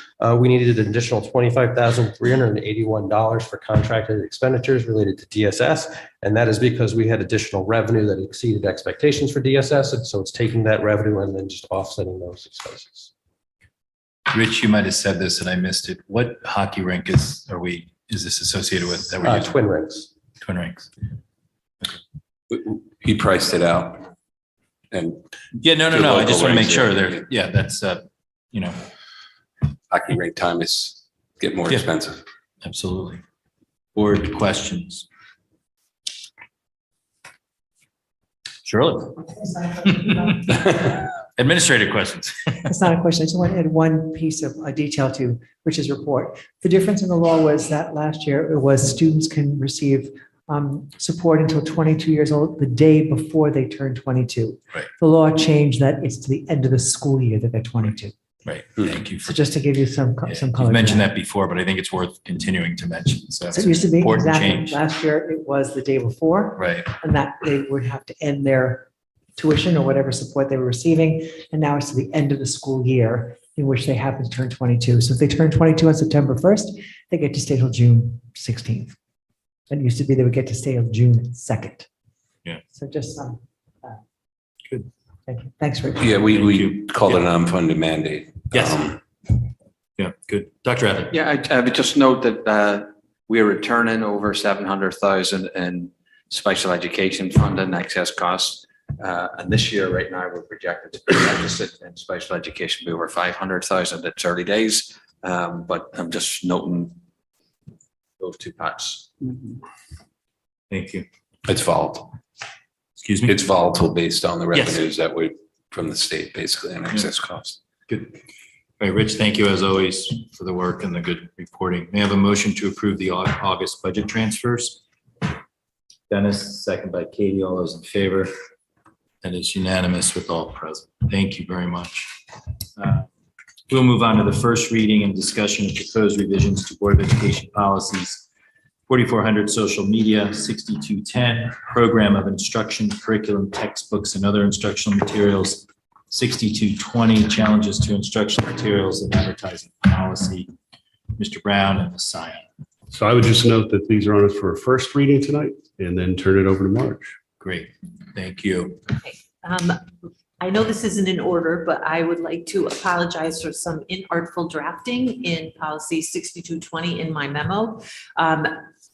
When I rewatched the meeting, and I knew this before, I just didn't write it down. The policy committee wants the board to decide whether parents should be included on the committee for challenge to instructional materials. What they did ask Jessica Richmond Smith to give advice on is how those parents would be chosen. Her advice was CDSP. You don't need to force anyone to do it, but that was instead of either the superintendent or the board choosing parent participants, CDSP she felt was a representative. It was just a recommendation she made as part of the conversation. Right, of There's how to nothing, choose the yeah. parents if the board decides they want parents on. Yeah. Okay. Bad Thank you. drafting. All right, I don't know, are we gonna start with the social media policy? Sure. It's been revised to give some clarification on tagging to outside links and what a closed group and an open group. The one thing that I'll say is, as Jessica and I spoke to get ready for this, for the board to consider these policies, we determined that one of the reasons we're having trouble is because Shipman's model policy on social media is meant to be for internal communications. And so if we want to have a policy on somebody in the district running social media platforms for outside consumption, we would need to probably work with Shipman on a different policy. Can I just ask a clarifying Sure, question? So, Julie. Marge, so for internal communications, but we're talking about social media. So does that mean a closed group? Yes. And that's why closed group is defined in Shipman's model policy, because it really isn't, she did add language about having a small public portion of any platforms, but she was so concerned about perhaps sharing FERPA protected information that it's really not a great carve out. So. Okay. So just to, John. sorry. No. So just to clarify, this is for, as I'm reading this model, first read of this policy, this is for internal social media pages and web pages and internet. Okay. For the team to communicate among themselves or a classroom teacher to communicate among themselves, not necessarily pushing it out. So to where the does this, public. where does like the Darien High School senior social media page fall in there? So who runs that page? Not, I think, a student run, but but Right. So this applies to employees. So Okay. students, But is the recommendation, like, to me, I think, because we've seen stuff on some of those social media pages, that we need to understand if the seniors traditionally set up the social media page to talk about, it's a whiteout or it's a blackout at the Friday Night Lights and stuff like that, and it's just senior type stuff. What's the policy around that? Who controls that? Who monitors it? well, it sounds, the only thing we would really monitor are district sponsored. And so there is language in there that we would identify either through, and it's not in the policy, it was suggested that we adopt that in a regulation, either with an insignia or DPS after the name, whatever. So student accounts wouldn't have that because I don't think we can monitor student accounts. Yeah, no, that's helpful. Okay. Yes. So then what you're saying, Marge, is if we're talking about now DPS sites that are not closed, we would have to develop a whole different policy. Yes. Okay, so we have to also give them direction. Yeah. Whether or Yes. not we'd like to pursue something like that. So, yes, I think we would. I would. Julie? yes, I would think we should look at that. Yes. Katie? Yeah, Dave? yes. I think we would like to see some model policy So around there it. are no models, so I think that Mr. Zini is right. Shipman will need some direction. Are you talking about employee pushing out to the public? You know what I mean? Just what kinds of things are you looking for? I don't think that Jessica is sure. Go ahead, John. So, I would basically say any DPS sponsored site, right? And I'll speak from personal experience. I run the football social media. That's not a DHS sponsored site. Maybe we should require also a disclaimer, this is not DHS. Right. But anyway, any DHS sponsored site that is also, that has public viewing, that should be covered by this policy, right? Is that where we're going with this? Right. So Yeah. for example, if I can throw out an idea like DHS athletics or blue, Perfect, yeah. something that is run by the athletic department, but it's public, is a public. Yep, that's account. pretty. I think one of the concerns that came up last year, Marge, was there's a middle school Middlesex social media site, and a PTO parent or something posted it on there, and the school was like, well, we really are not responsible for that. So like, who's monitoring that site? Because when you drill down into the site, it had Middlesex Middle School and it had the phone number to the Middlesex Middle School, but they really had no insight into what had been posted onto that site. So it's a control thing. And I don't know whether we tie it, to John's point, to everything that says dps.org associated with it, but then have built in a disclosure on all those others that this is not a site monitored, reviewed, or associated with Darien Public Schools. That's just kind of one thought. And I guess thinking about that in the scope of where that is, if it's just sites that are DPS, one of the complaints I heard frequently was for our assistant super, not our current, taking pictures and posting on personal social media of kids on new days and events, and parents were not too happy about that. Would that be captured here? That's not allowed under this policy. Okay, so we're capturing it then with the current drafted, so it doesn't have to be fine. Thank you. That would be true. No. That would be true because I think there was a variety of staff members who have informal accounts. Any or personal accounts. online account, it's prohibited. I think the language still says without the prior written approval of the parent. Okay, and the prior written approval of the parent, it doesn't count that they said to the school, it's okay to post some information. They No. have to go separately. It's an affirmative, not just the opt-out. So this might be a big ask, but is there anywhere to get an inventory of all Well, these actually, yes. sites? Sort of. Well, comprehensive, I don't know where there is to get an inventory. We could do a unofficial search and try to capture as much as possible. So one of the problems of adopting a policy like this mid-year is that there's no real way. I mean, I think if I asked Shipman and Guden, they would tell us not to even implement it until the following year, because then we would be able to say, this is now the rule. Right. You can't have a site the way you've had them now, and then we count on self-reporting. That's why I want to make sure on a go for, look, there's stuff that'll pop up and we'll have to monitor and deal with it like we've had in the past. But I think we just need to set the standard, but we need an inventory, and then we need communication to all those sites that are associated with the school, whether it's booster sites or fundraising sites and all that type of stuff. But to me, it's a clear disclosure on those sites that this is not monitored, reviewed, or associated with the Darien public school systems. Okay. And I agree with the idea of a disclaimer, but the problem there is, how do we enforce it? I imagine people like football be, good partners and put that up willingly, but doesn't mean somebody doesn't. Well, then it comes into, I don't know, is there pushing maybe a us. Jeff Adams question? Is there a way to monitor this stuff? But yeah, John. But yes, you're totally right. Yeah. But I would start with, to your point, DHS athletics, all the sites we know are sponsored sites. We definitely put the DPS logo or something on it to ensure that those are sponsored And sites. I think this is a better first step than worrying about every edge case. Exactly. I think you have to go after what you can control versus what you can't, To start. right? Yeah. It becomes just an impossible herding cats situation. I would suggest if we have a little time that we actually send it to communications to create an inventory of the types of sites that we have. I don't think we have to capture every single instance, but if we can capture the 6, 8 buckets of sites, then at least that would be a good input to the policy committee to understand what the universe is that we're trying to govern and where the boundaries are. Because I am hearing from Mr. Rudel right here that there's no real way for Jeff Adams to monitor. This is all done by self-reporting. Right. Or people reporting on other selves. Yeah. Right.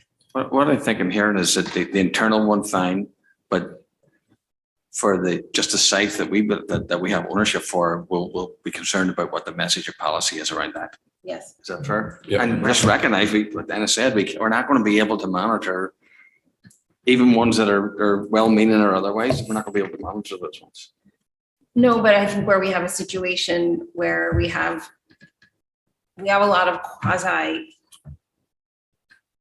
quasi-related sites where an individual has a site where they're representing school information. And so there needs to be a mechanism for either a parent or student is uncomfortable or, I've heard multiple times over several years now, increasing concern because social media is growing and people are growing their personal, professional sites.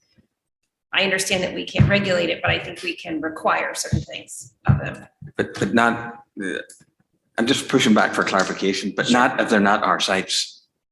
Well, we can require things like you may not post student data without getting permission, or you may not. I think there's probably things that we own. Look, it might be a communication from a community standpoint at the beginning of each year. Sites that are set up that are not controlled, these are our guidelines. I mean, we cover ourselves with that disclosure out there. But again, there's so much we can only control. Right. Yeah. But I think for the most part, we have really good partners out there that would help us. So, Katie. Just one comment on the very preliminary conversations with Shipman and Goodman. I would just think that it makes sense to establish the scope early on, just in that, when we are talking about social media, we are not going to be able, neither are they, to draft a policy that covers every instance and so I would just urge us to kind of look again at where can we kind of get to the heart of making sure that things are safe and appropriate without thinking that we're going to cover every. Good point. Do you have what you need, Marge? I think so. Okay.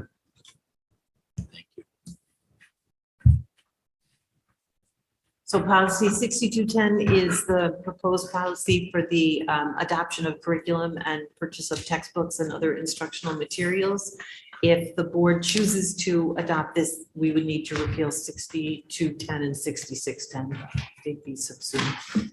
Okay.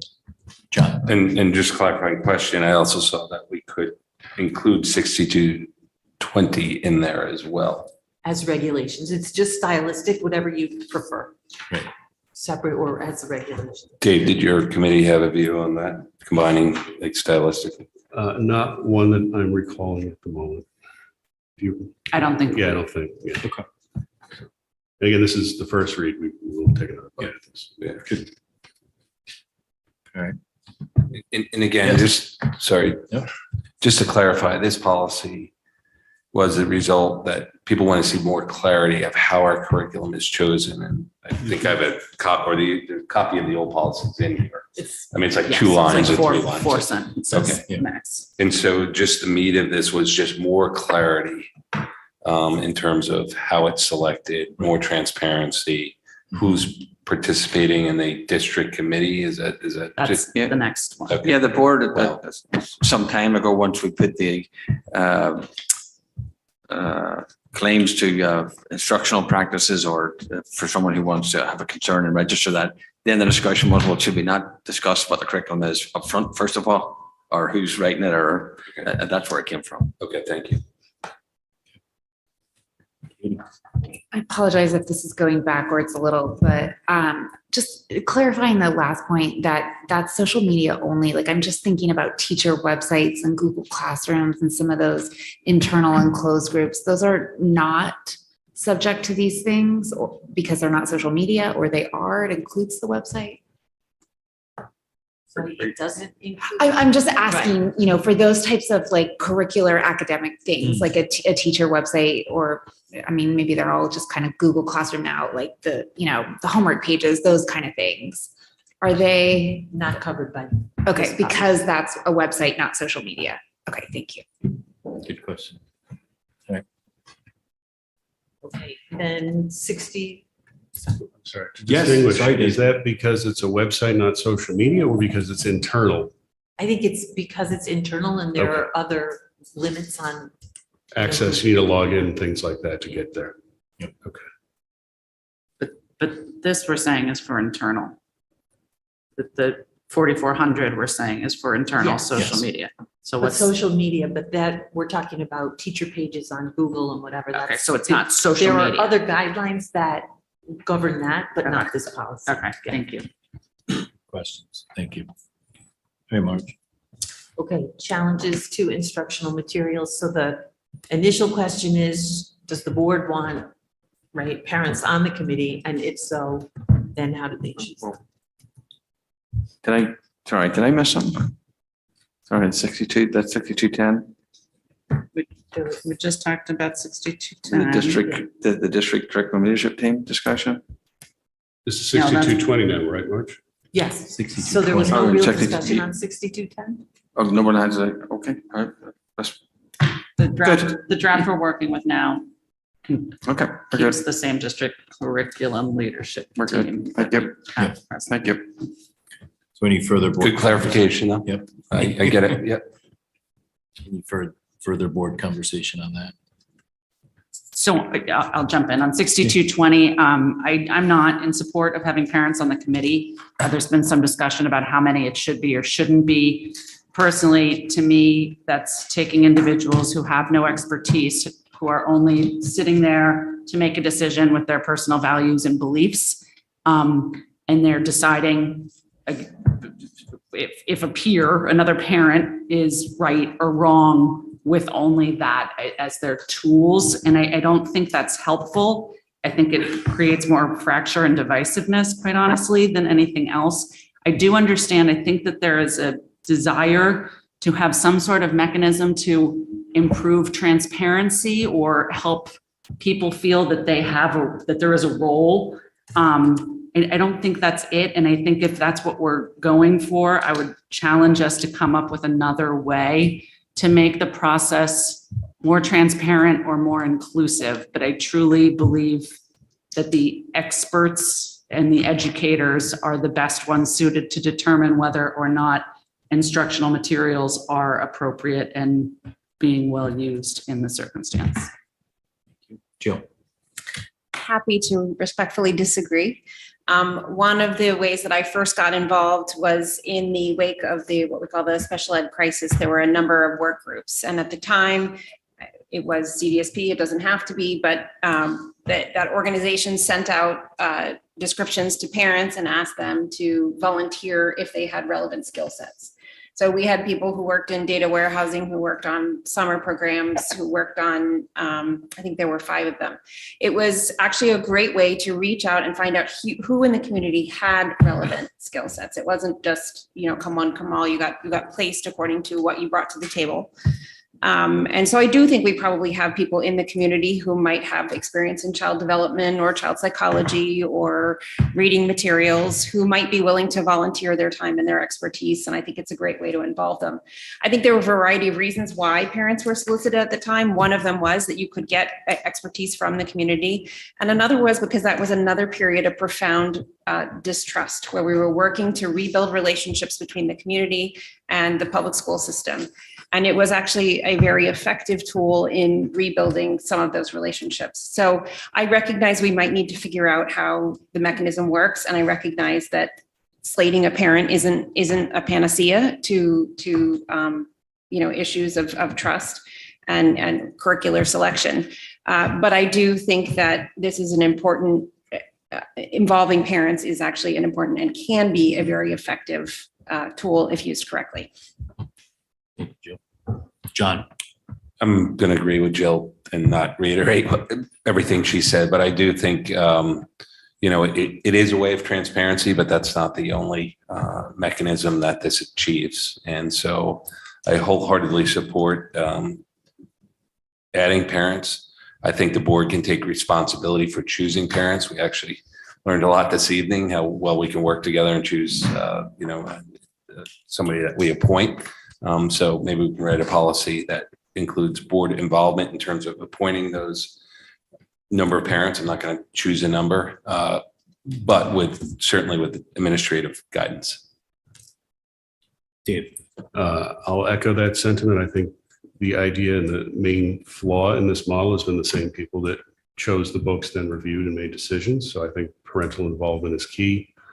You stole my thunder, John. I think we had a great example tonight of people coming in from various backgrounds with interest who want to get involved. And so what exactly that formulation is and who those people are, I think is important. And again, I made this point at the subcommittee meeting. At some point, we do have a political role. We do have a different role in the administration, and that is also to reflect the views of our constituency. And this is a process to facilitate those views and get the involvement. Thanks, Dave. Dennis. Yeah, I think I agree with having parents on the committee, but I think Mrs. Best brought up this point of transparency. To me, we need to be, this group needs to meet in public and have these meetings shown on tape so others can watch and see the verdict and maybe have discussion. I'm not sure how we work that process, but for me, it needs to be in public that people can view and attend and or watch later on. Watch the process. Unfolding. Have the process done in public so Right. that they see how we can come to a conclusion whether it's parents or not and how many parents and how to qualify. The review committee itself. Oh, That that's process, not the process of selecting the review committee. Yeah. Well, that should be in public too, but the process of the review committee, if something is challenged, you get to see how the challenge operates. John. I was just going to say, does this fit? I don't know, I see faces, and does this fit within contracts? And can this be done in public, I guess? Well, if you put parents on, and I think it would have to be, Okay, perfect. you'd have to notice it. Okay. Good, Katie. No, wait, I'm sorry, Sorry. notice it, but would the staff be able to participate in a public meeting? Okay. Thank you, John. Katie. I want to start by saying that I have immense respect for our parent volunteers and all that they contribute to the schools. And I have been a longtime advocate for their involvement in many ways. I am not supportive of putting parents in this review capacity. I also think it's telling that the umbrella parent organization in town did not want to be part of this as well. I think that it is a slippery slope in many ways. It does not make sense to me why we hire educational experts and then we bring in an additional oversight that is not elected, that is not tasked with that. It doesn't make sense to me why we wouldn't be trusting our own in-house people. I almost see it as a vote of a lack of confidence in them. So this troubles me, and I would feel better with Mr. Maroney's point about it being in public. I think that would be helpful, but it doesn't sit well with me. Thank you, Katie. Julie. I understand this is a first read, so we'll sit on this and think further. I agree with Mr. Maroney that in public would provide transparency. To me, it goes a lot further toward providing transparency than having 3 or 5 or 7 parents picked by the board or the administration sitting on the committee. Personally, I just have to push back respectfully, of course, at the idea that we are in another period of profound mistrust, because I think that's an overstatement of our present situation. I think there are definitely those who have trust issues presently.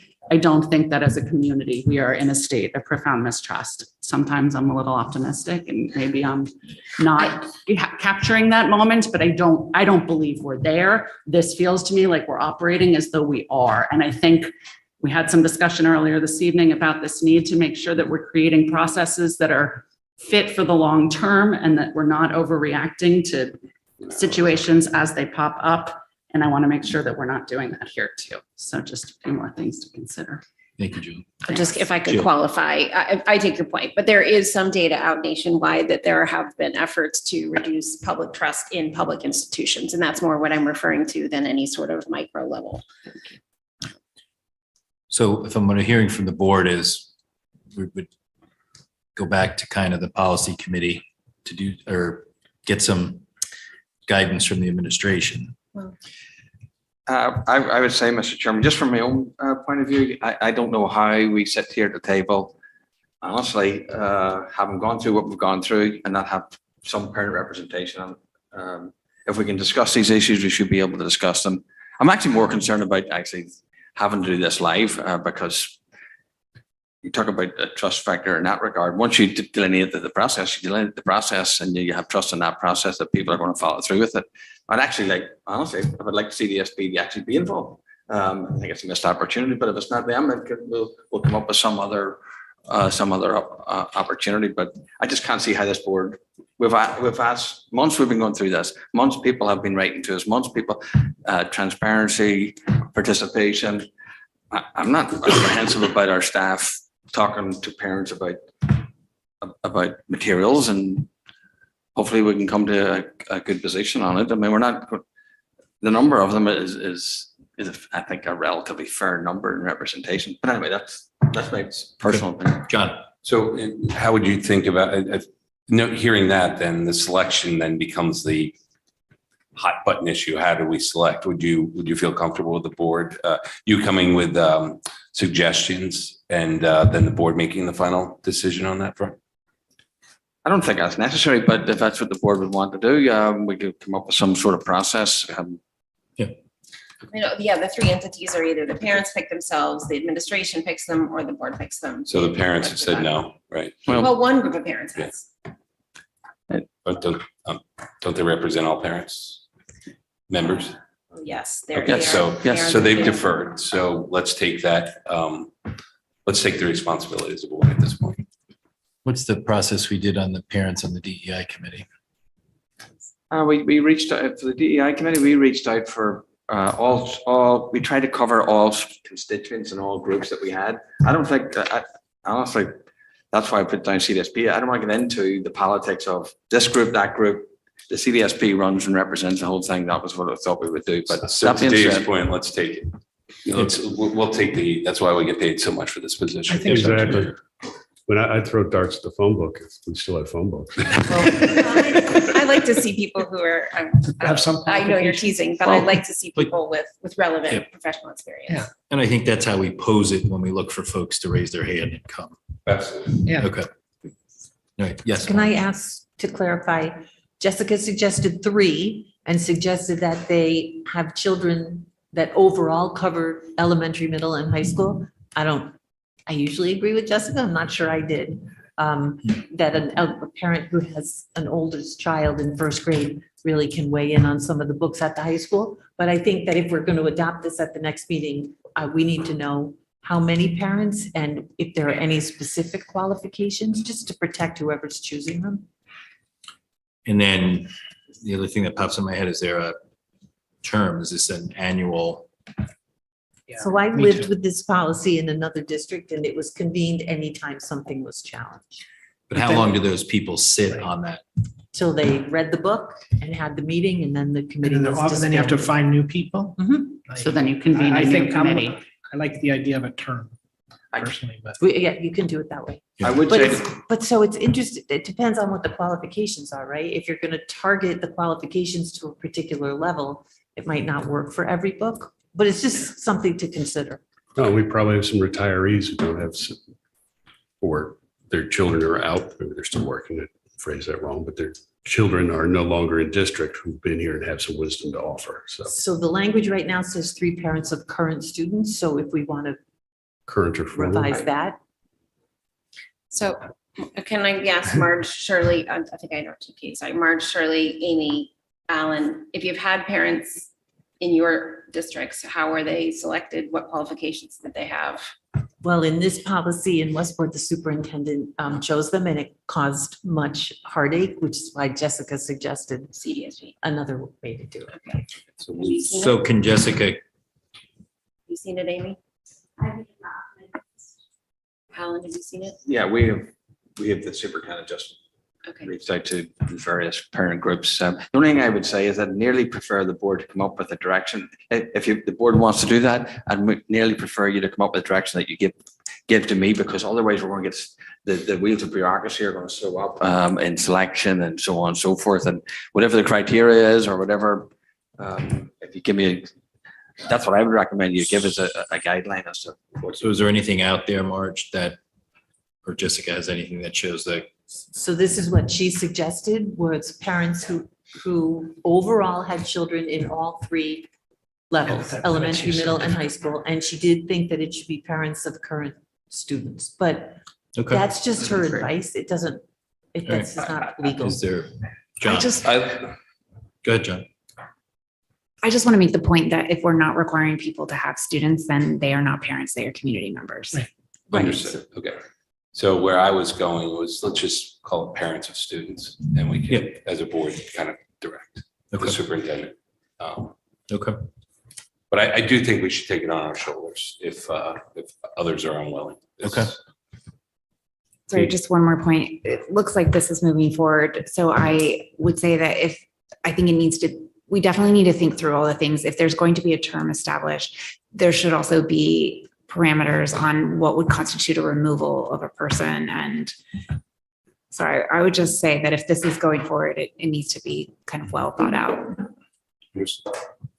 So can we get some guidance along those lines from? So we want to go with this as an appointment for a year? A year. School year. School year. Okay.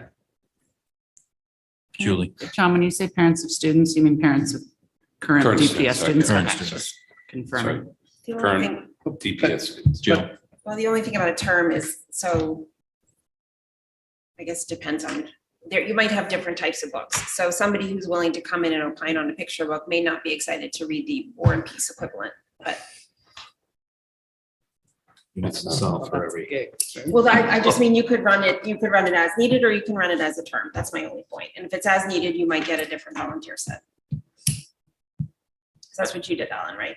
Yeah, just. You ran it as needed, and In then March. you picked the parents? Yes. And Okay. you did the same in Westport.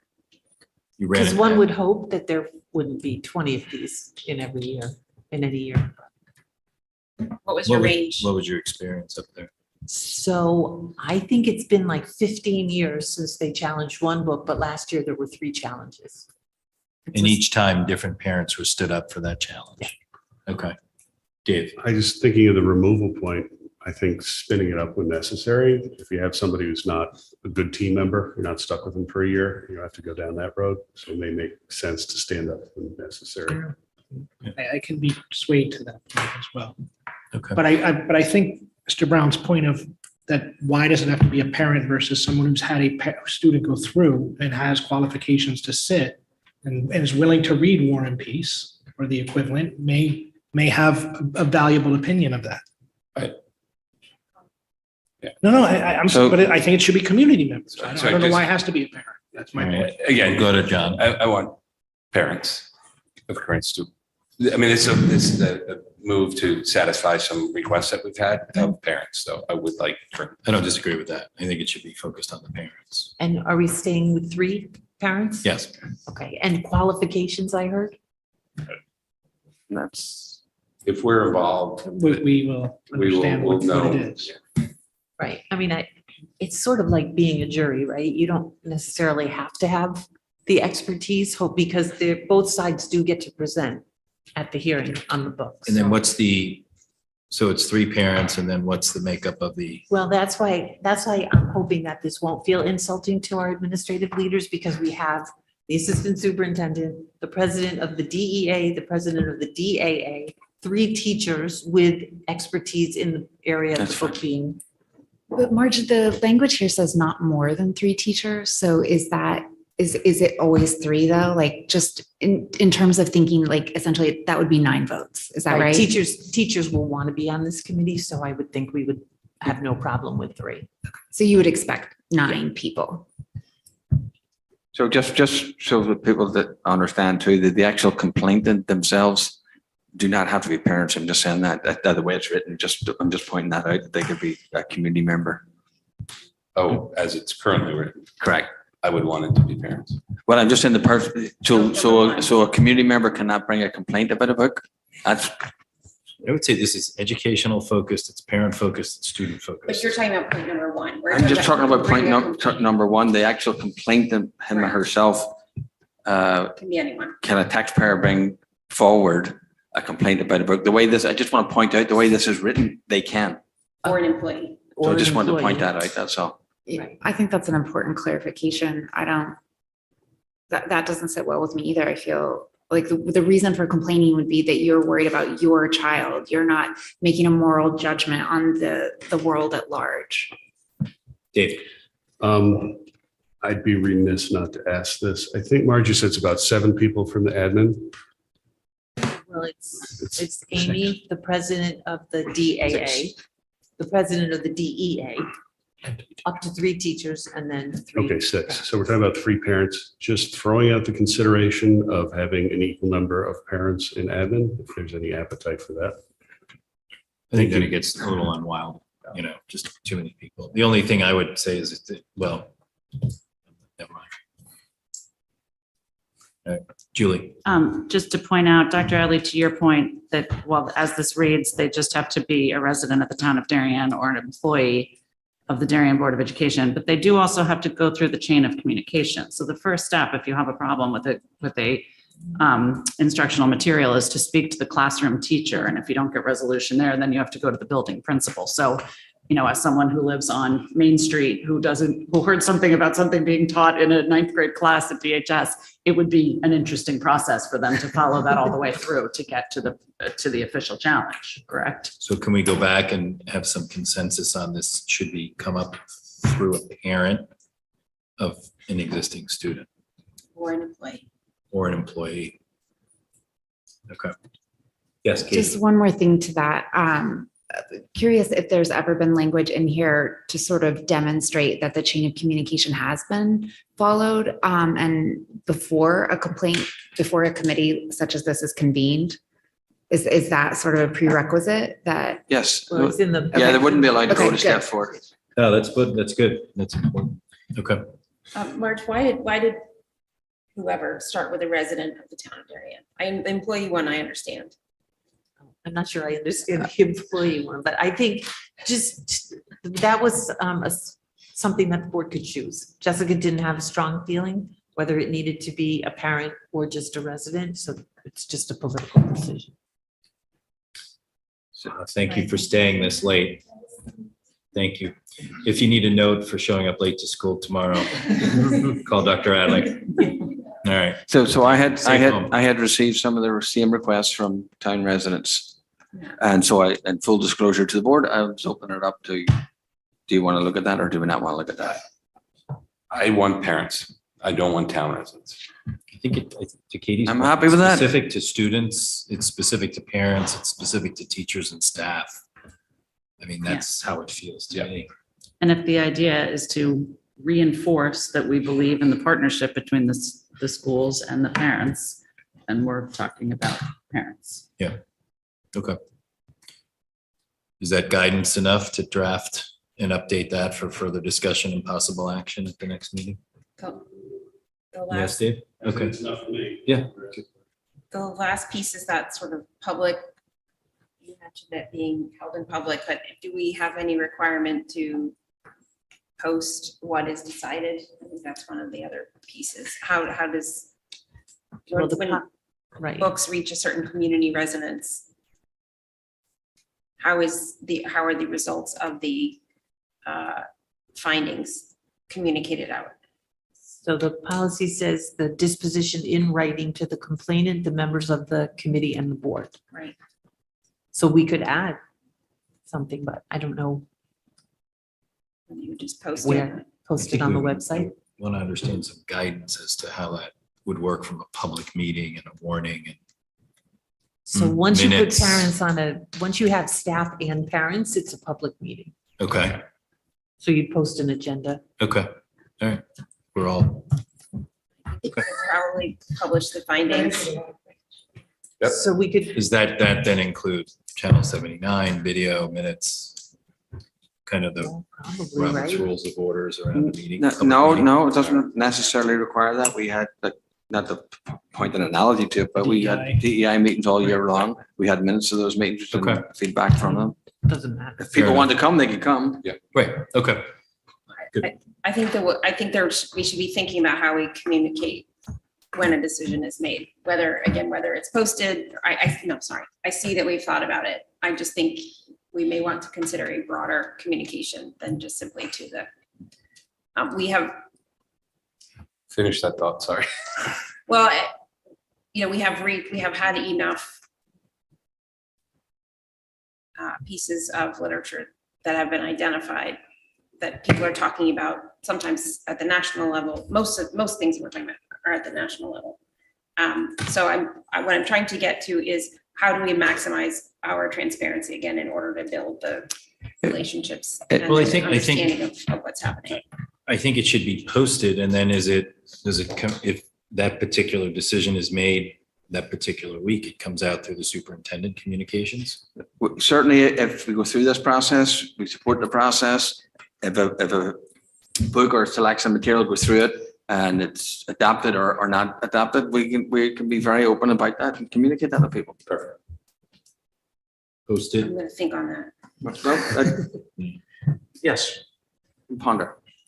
But that's. I mean, you have to be cautious of what, then, you're opening yourself, well, why aren't you communicating this? Why aren't you communicating that? I mean, like, I think it should be posted on the website. I think it could be part of the weekly superintendent communication. And I think it should be a communication to the committee.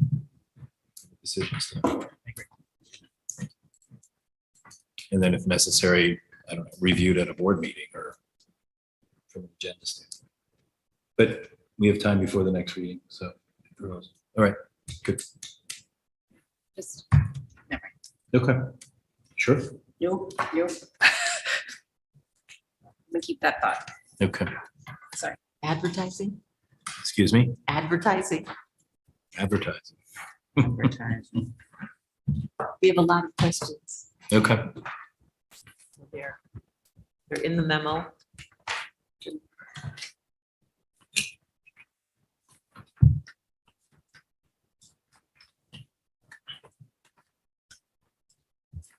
Some of the questions, Jessica Richmond Smith suggested that we ask, and then I did get some feedback about what the overall goal was in advertising, whether there are other ways to generate revenue. I don't know if that's appropriate for tonight, but. go ahead, John. I was at the policy meeting and this is one of the issues I've raised as a board member. So I guess what I was trying to achieve with this is to generate some revenue. But I guess what I'd love the board to consider is if we could find a way to kind of crawl before we run. I mean, we have a video board. We have indications from the Blue Wave Booster Club that they're ready, willing, and able to solicit advertisements and manage those monies and then set up a special account and donate it to the school as a 501c3. I guess, my goal would be to, again, take a baby step here, see how it works. And then if it works well, and it's already working, I just saw a Baywater advertisement supporting one team. I posted stuff about Mama Carmela's. There is advertising out in social media already, maybe not explicit, but calling out businesses. But if we could just work like with the video board and see if that model works and look to expand it. And the reason I want to do this, I mean, we have a perfect example. Our costs are going up. Hockey went up 20%, and I don't mean to call out hockey, but the facilities. So it's a way of generating revenue. What we heard during that meeting from Doug, Blue Wave Boosters, was we have people willing to, increase their stature. If you just stuck at it, give it a kind of a try or a beta test with local businesses on the video board, that'd be a good place to start. Further questions, comments? Katie? I appreciate your comments, John, about starting small and looking at this. I would maybe even ask to go back a little bit. Things have come in front of us a little in terms of conversations around participation fees and advertising. And I feel like we haven't yet at the table had a conversation about what our end goal is. Why are we looking to potentially increase revenues? Is it because we can't pay for things? Is it because there are other things out there? I think it would be helpful to establish what we want to get out of it and also understand how the monies would be used before we kind of go down, either a small or a big endeavor. I have a million questions about things. And I think, just the scale of all of it, it does matter. And you wonder how far it's going to go. Are we talking mom and pop local businesses? Are we talking, renaming corporate type things? So I would like to start the conversation with why do we feel that this might be important and where would it go? Julie? I'll jump in. Yeah, I appreciate what everyone's saying. If we have opportunities, let's explore using them. Let's start small, let's be thoughtful and careful. I guess where I'm coming at it is, I don't know that we're at the place yet where these are policy decisions. I still feel like we need to decide as a board what our objectives are philosophically, what we have an appetite for. I don't know that that's philosophical, but bear with me, it's late. And have some discussion as a full board around what we're trying to do, what we're trying to generate, how we envision using it, and then crafting policy that supports and protects us in doing that.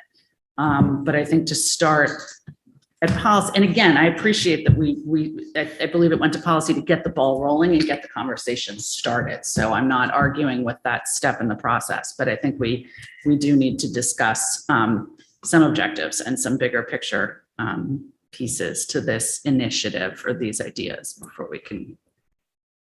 Jill? I guess I see this as being a part of the discussions we had about looking at alternative revenue sources. So I think this is one component of looking for them. The reason being that, we're always looking for, it's certainly there are tax dollars, but I think we always want to be looking at the universe of spending. We certainly have precedent for advertisements. If we look at the 308, program, there are advertisements in there. I understand those dollars get used in they go through a different path, but we do use school advertising already. So I think this is, again, I think it's in line with a long-term goal for looking at alternate sources of revenue. And so the question was, what could we possibly generate and what would it look like if we tried to do this? For me, that is the larger context. I think from there, I guess the question would be kind of to the point of starting small. What does that mean? What will we be willing to take on, and what sort of will we be looking at trying to generate from a revenue perspective, short and long term? Dave? I think that starting from a high level goal and working back is always when we do better work. For me, I'd like to learn more about it. I mean, I heard a suggestion about us being at what I would describe a competitive disadvantage to other towns that do participate in this, but I have no idea what that scope is or the magnitude or the economics of long term. So I look forward to learning more data about this and being able to, fully inform what we're looking at and what we could do. So Rich, how fast can you put together some finances?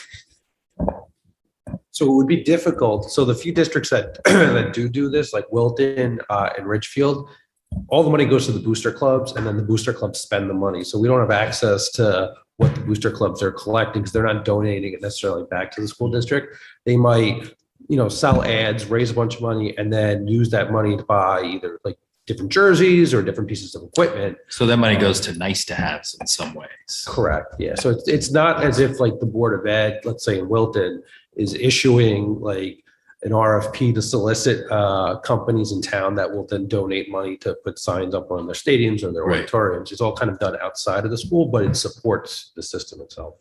Okay. Julie? So then I guess I would ask the question, are we looking for revenue streams to apply to our bottom line? And if so, maybe advertising isn't it. is there a separate objective to engage the community in ways like via advertise? I don't know if there's a secondary objective potentially to advertising that should be considered separately. But it sounds like it would be a new thing to be running advertising for the Board of Ed to put the revenue toward their bottom line, pardon me. I mean,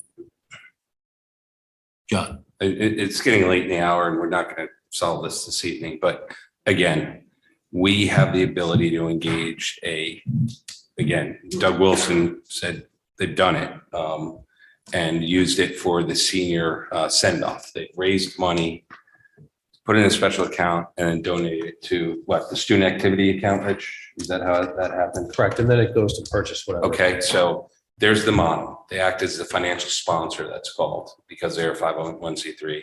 They help manage it.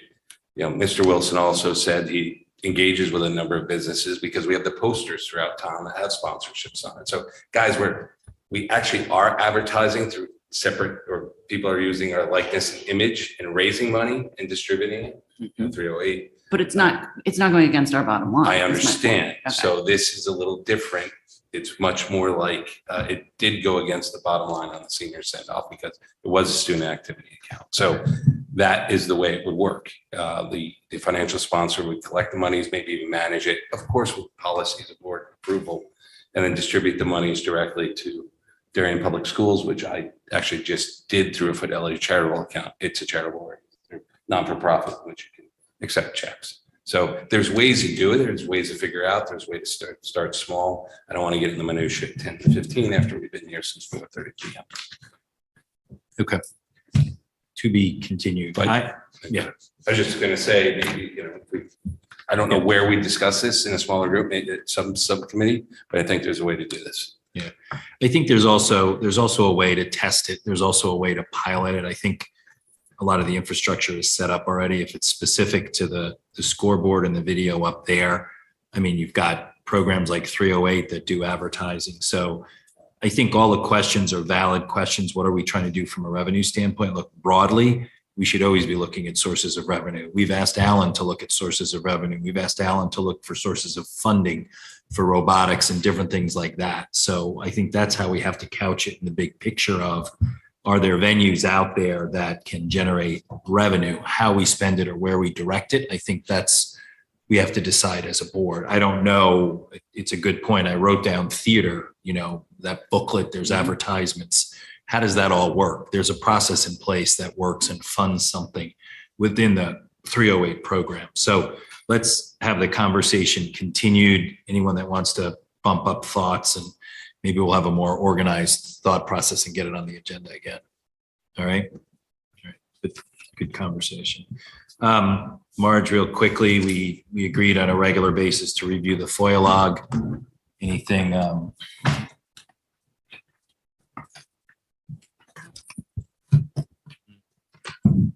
Is there a slide or? Yeah. Okay. Keep rolling in. Okay. Oh, Is there anything? Yep. Go yeah. ahead. Is there any detail on what's this costing us? It's really just my loss, my time, Do because everything's electronic now. you log your time that you spend on FOIAs? Would that be difficult for you to do going forward? So when it's busy, the advice from council was a half an hour a day, but I could do the total. I mean, some of these were a lot of emails, as you can see, and I did only really note the ones that were an excessive number of emails. Like some of them are easy. The transportation contracts, I mean, it's silly to count pages because Rich just attaches it to an email. So this first one was 12,000 pages that you had to review? So I did not hand over 12,000 pages, but I reviewed 12,000. Okay. And that's 12,000 items, so it's more than 12,000 pages because it's emails. Wow. Go ahead, John. There seems to be a recurring name here. Do we know if it's business related? Are we allowed to ask that, or is there a way that we can kind of streamline what this person's looking for? Through communications? I'm not sure of the FOIA process. I don't believe we have the right to ask. Okay. Anybody can Well, I know in conversations with our board attorney, we have the right to go back and ask if they can narrow their request or the definition as what they're looking for. When stuff comes up, when you're looking for everything from A to Z and you've got 12,000 pages or 12,000 items, it's like, what's the fishing expedition all about? I mean, So you can ask, and I did, but they don't have to agree. So Okay. then you just agree to turn over on a rolling basis instead of waiting for all 12,000. right. Okay. Is there another page or? Yep. Yeah, Jill, sorry. There's a couple organizations that are asking us for information. I don't remember seeing that. Certainly not 3 of them or more in 1 year. Is this new? Now, somebody decides that they want to, be more competitive in a bid coming up, so they'll ask Rich for contracts. We get a lot of organizations that ask for the name and address of our employees. Never really sure, why that is, but maybe it's a couple more this year than in the past. And the lawyer from O'Melveny and Myers, who clearly something to look like for a student. Right. Thank you.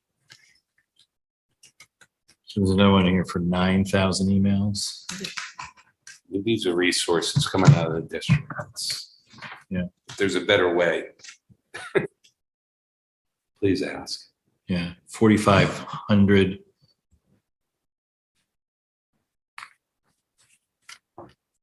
You seriously have to wonder what some of these fishing expeditions are all about. I mean, I appreciate it, Marge. I would, I don't know, Rich or Marge, this is time and energy and resources that are taken away from your day jobs, that are taken away from student time and energy. So, it's part of the process that we have to go through. But, I think if these things continue to get out of control, we should just kind of review it on a regular basis because it almost becomes abusive. So years ago, when there was a RTM member who was FOIA-ing 2, 3, 4 times, it was so much more than this. And even then, Shipman and Goodwin said we weren't quite ready to file a nuisance complaint with, it has to be really bad. Okay, So- but that is an option to file a nuisance complaint. Yeah, this is not, this one rises to Okay. it. And again, when I get busy, I do a half an hour a day. And Rich, if he can't get me the contracts, he gets them when he can. Right. It's But there's a responsibility and a timeline to respond. So, half an hour a day. When they write 4 days, you just have to acknowledge that you've received their request. You don't have to give them documents in 4 days. They all write that. okay. Some of them. I don't know. I don't necessarily understand when you read what some of the requests are. I don't necessarily understand what the goal is. It just seems to, become a weapon. All right. Thank you, Marge. Further discussion and possible action on proposed board master agenda for August 2023, 2024. Quickly, Dr. Adley. Yep, on September 26th, I made the changes that you saw this evening. A couple, just one, I'll call it a significant change, just, I don't want it to be fly by the board. I was asked to look at these, reduce some, if there's some things that we could take out of some of these meetings. So the update in the district's plan, strategic plan board goals, instead of every quarter, which is really like just over a month, right? When you think about it, I moved that to November and did it to 3 times a year because you're like, even tonight, you're getting updates on mental health and so on. I think that, and realistically, we've only been in school like a month, so to speak. So that's a change I made, and the board can certainly talk about that. Present on Team Talk and Wellness, that has been addressed here through this evening. So you'll see those in November 28th. I moved up the annual special education update, moved from December to November 28th. You'll see that again, the strategic plan now moves to November and the goals to November 28th. January 9th, I didn't change anything. I left that's always been off since we looked at a calendar for the budget calendar. And then on January 23rd, we took off the FOI log because it was moved forward till tonight. That represents the changes. Board questions or comments, Julie? Thank you. On October 24th, Alan, did you mean to cross out update on implementation of district strategic plan and board goals? Yes, yeah. Okay. Just checking on that. And then on the change in the timing for the special education update, does that give us the time we needed? Remember the conversation last time of asking Rich if that would be sufficient to be able to address budget concerns? And I checked with Rich, he confirmed. Okay, great. We'll be having these discussions anyway. Right, I'm sure we will, but I know we wanted to make sure that we have that conversation in enough time for that to inform discussion and decisions. Thank you. Yes, John. Just quickly, I mean, that unfunded mandate now, it becomes part of the budget forecast for next Right. year already too. So. All right. Any other further questions on the master agenda? Do I have a motion to approve the board master agenda for August 2023 to February 2024 as amended? Gabe, second by Dennis. All those in favor? It's unanimous with everyone at the table. Thank you. Marge, anything on the personnel report? Well, I'll preface it by saying, Barry, don't text me, but it's just very disconcerting that people are resigning in September. People are It's not good for resigning in September. The teachers who resigned, and they're shortage areas, so Okay. don't worry about that. Is your inflow of recruiting and resumes continuing or to be strong? So these positions, library media specialists and elementary world language, are particularly difficult to fill. Difficult. Okay. Yeah. Let us know if there's anything you need or how we can help. John? Where are they moving to? Do you know? In fairness, one of them has a family emergency. One's going to Norwalk and one's going to Westchester. So for another job. Okay. Okay, thank you. Thanks. Katie, yes. Thank you. Just a clarification on the TBD for the appointment. He's checking with his district to see how long they're going to hold him. Okay. Do you have any sense? So it's 30 days normally, but Okay. sometimes if they hire someone early, they'll let them go. Okay, so 30 days would be the most. Okay, thank you. Good question. Thank you. Michelle? Good We could move evening. back to Any public public comment in person? Any public comment in person? Sure, please, to the podium. Please state your name and address. You'll have up to 3 minutes to comment. Dan Guller, 10 Walmsley Road. I was kind of floored by some of the numbers from the first presentation that we saw from the Thriving Youth Task Force. And I wanted to add a little bit of extra color to that the Trevor Project has done studies that have said that LGBTQ plus youth are 4 times more likely than their peers to attempt suicide. And so that would mean that 9% of our teens are 4 times more likely to attempt to take their lives. And Dennis, you had asked, why they don't feel safe. Why are our kids, especially our LGBTQ plus kids, not feeling safe? And it made me think of a lyric from Into the Woods. Careful the things you say, children will listen. And our kids are listening, and they hear what's going on in Florida and how queer youth are being attacked and silenced. They hear what's going on with anti-trans bills and legislation throughout the country, and bills that were presented here in Connecticut but didn't pass. They hear about curriculum challenges and challenges to books in school, and they know what books are on these lists. And last year's American Library Association list of the most banned books, half of those books had queer themes. Books aren't the enemy. And these kids are seeing this. They know that this is an attack and they're being stigmatized. So that may be one reason why they don't feel safe. Books should be magical. A second grader who doesn't feel like every other kid in that school sitting down and a teacher's reading them a book and suddenly they see themselves, that's magic. Books aren't going to make anyone gay. Books aren't going to change who someone fundamentally is. Books can make us open our minds. Books can make us appreciate other people and other cultures. So I hope that you will consider this as you apparently are moving forward with this challenge because our kids are watching us. 9% of our teens are 4 times more likely to attempt suicide. And I think it's time that we showed them we had their backs. Thanks. Thank you for speaking this evening. Point of clarification, we didn't talk about banning any books this evening, correct? No. Okay, thank you. Thank you. Michelle, anyone online? Anyone else in person? We have one raised hand, Miss Armel Jacobs Whittam. You are unmuted and recognized. Can you hear us, Armel? Yeah, can you hear me? Yep, go ahead. Thank you. Thanks to all of you for all that you're doing and also for, hanging in there late. I'll be brief.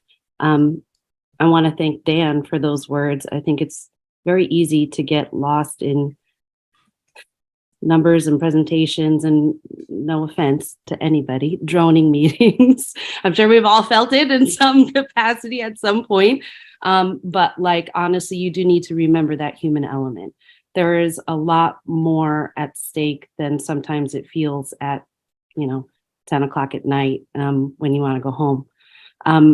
I want to piggyback on that and say, I don't know if it's a done deal about the parents on the panel for the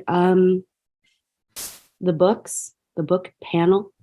If it's not a done deal, I really would urge you not to do that. I can't think of any reason why someone would be on there but for a political purpose. And I don't know if you had fun with everything that happened, around the Mermaid book and the circus that created, but I'm wagering that you really didn't. I don't think you want that to be an ongoing thing. There's only one reason for someone to eagerly want to be on that committee, and it's because they want to control what books the kids have access to. And people need to understand that not every space is a space for you. Okay? Not every space is a space for you. Some space is a space for experts. An operating surgeon doesn't allow anybody in their OR. Some spaces are not for everyone. And you, as the people in control, do not need to bend. You don't need to give access to people who do not belong in those spaces. And in fact, I would say that it's your job to protect the children in that capacity. You have a higher mission than just being liable to your constituents. That is how I feel. And honestly, I'm not sure the whole committee is being created for political purpose, or it's uprising from a political fiasco. So, to continue the bending and the cowering, I just don't think you're going to get anything than more of the same circus you're trying to avoid. So that's just my 2 cents. Thank you and have a good night. Thank you for speaking. Armel, I may have missed it, but would you please repeat your address? 12 Fitch. Thank you. Michelle, anyone else? There are no more raised hands at this time. Okay. I just want to thank everyone that participated this evening, but also another big thank you to the board. The board has officially been here 6 hours now, working, taking time off of work and time away from families. But it is a group of volunteers that puts an incredible amount of time. Thank you for everyone that emails us, and we're listening to everyone. But, we've just spent 6 hours working, for the students and for the district, and it's much appreciated. And thank you for all the work at the board level around the appointment of Robin Nelson. With that, I'll ask for a motion to adjourn this meeting. John Cini, second by Julie. All those in favor, that is unanimous. Thank you. Everyone have a good rest of the evening.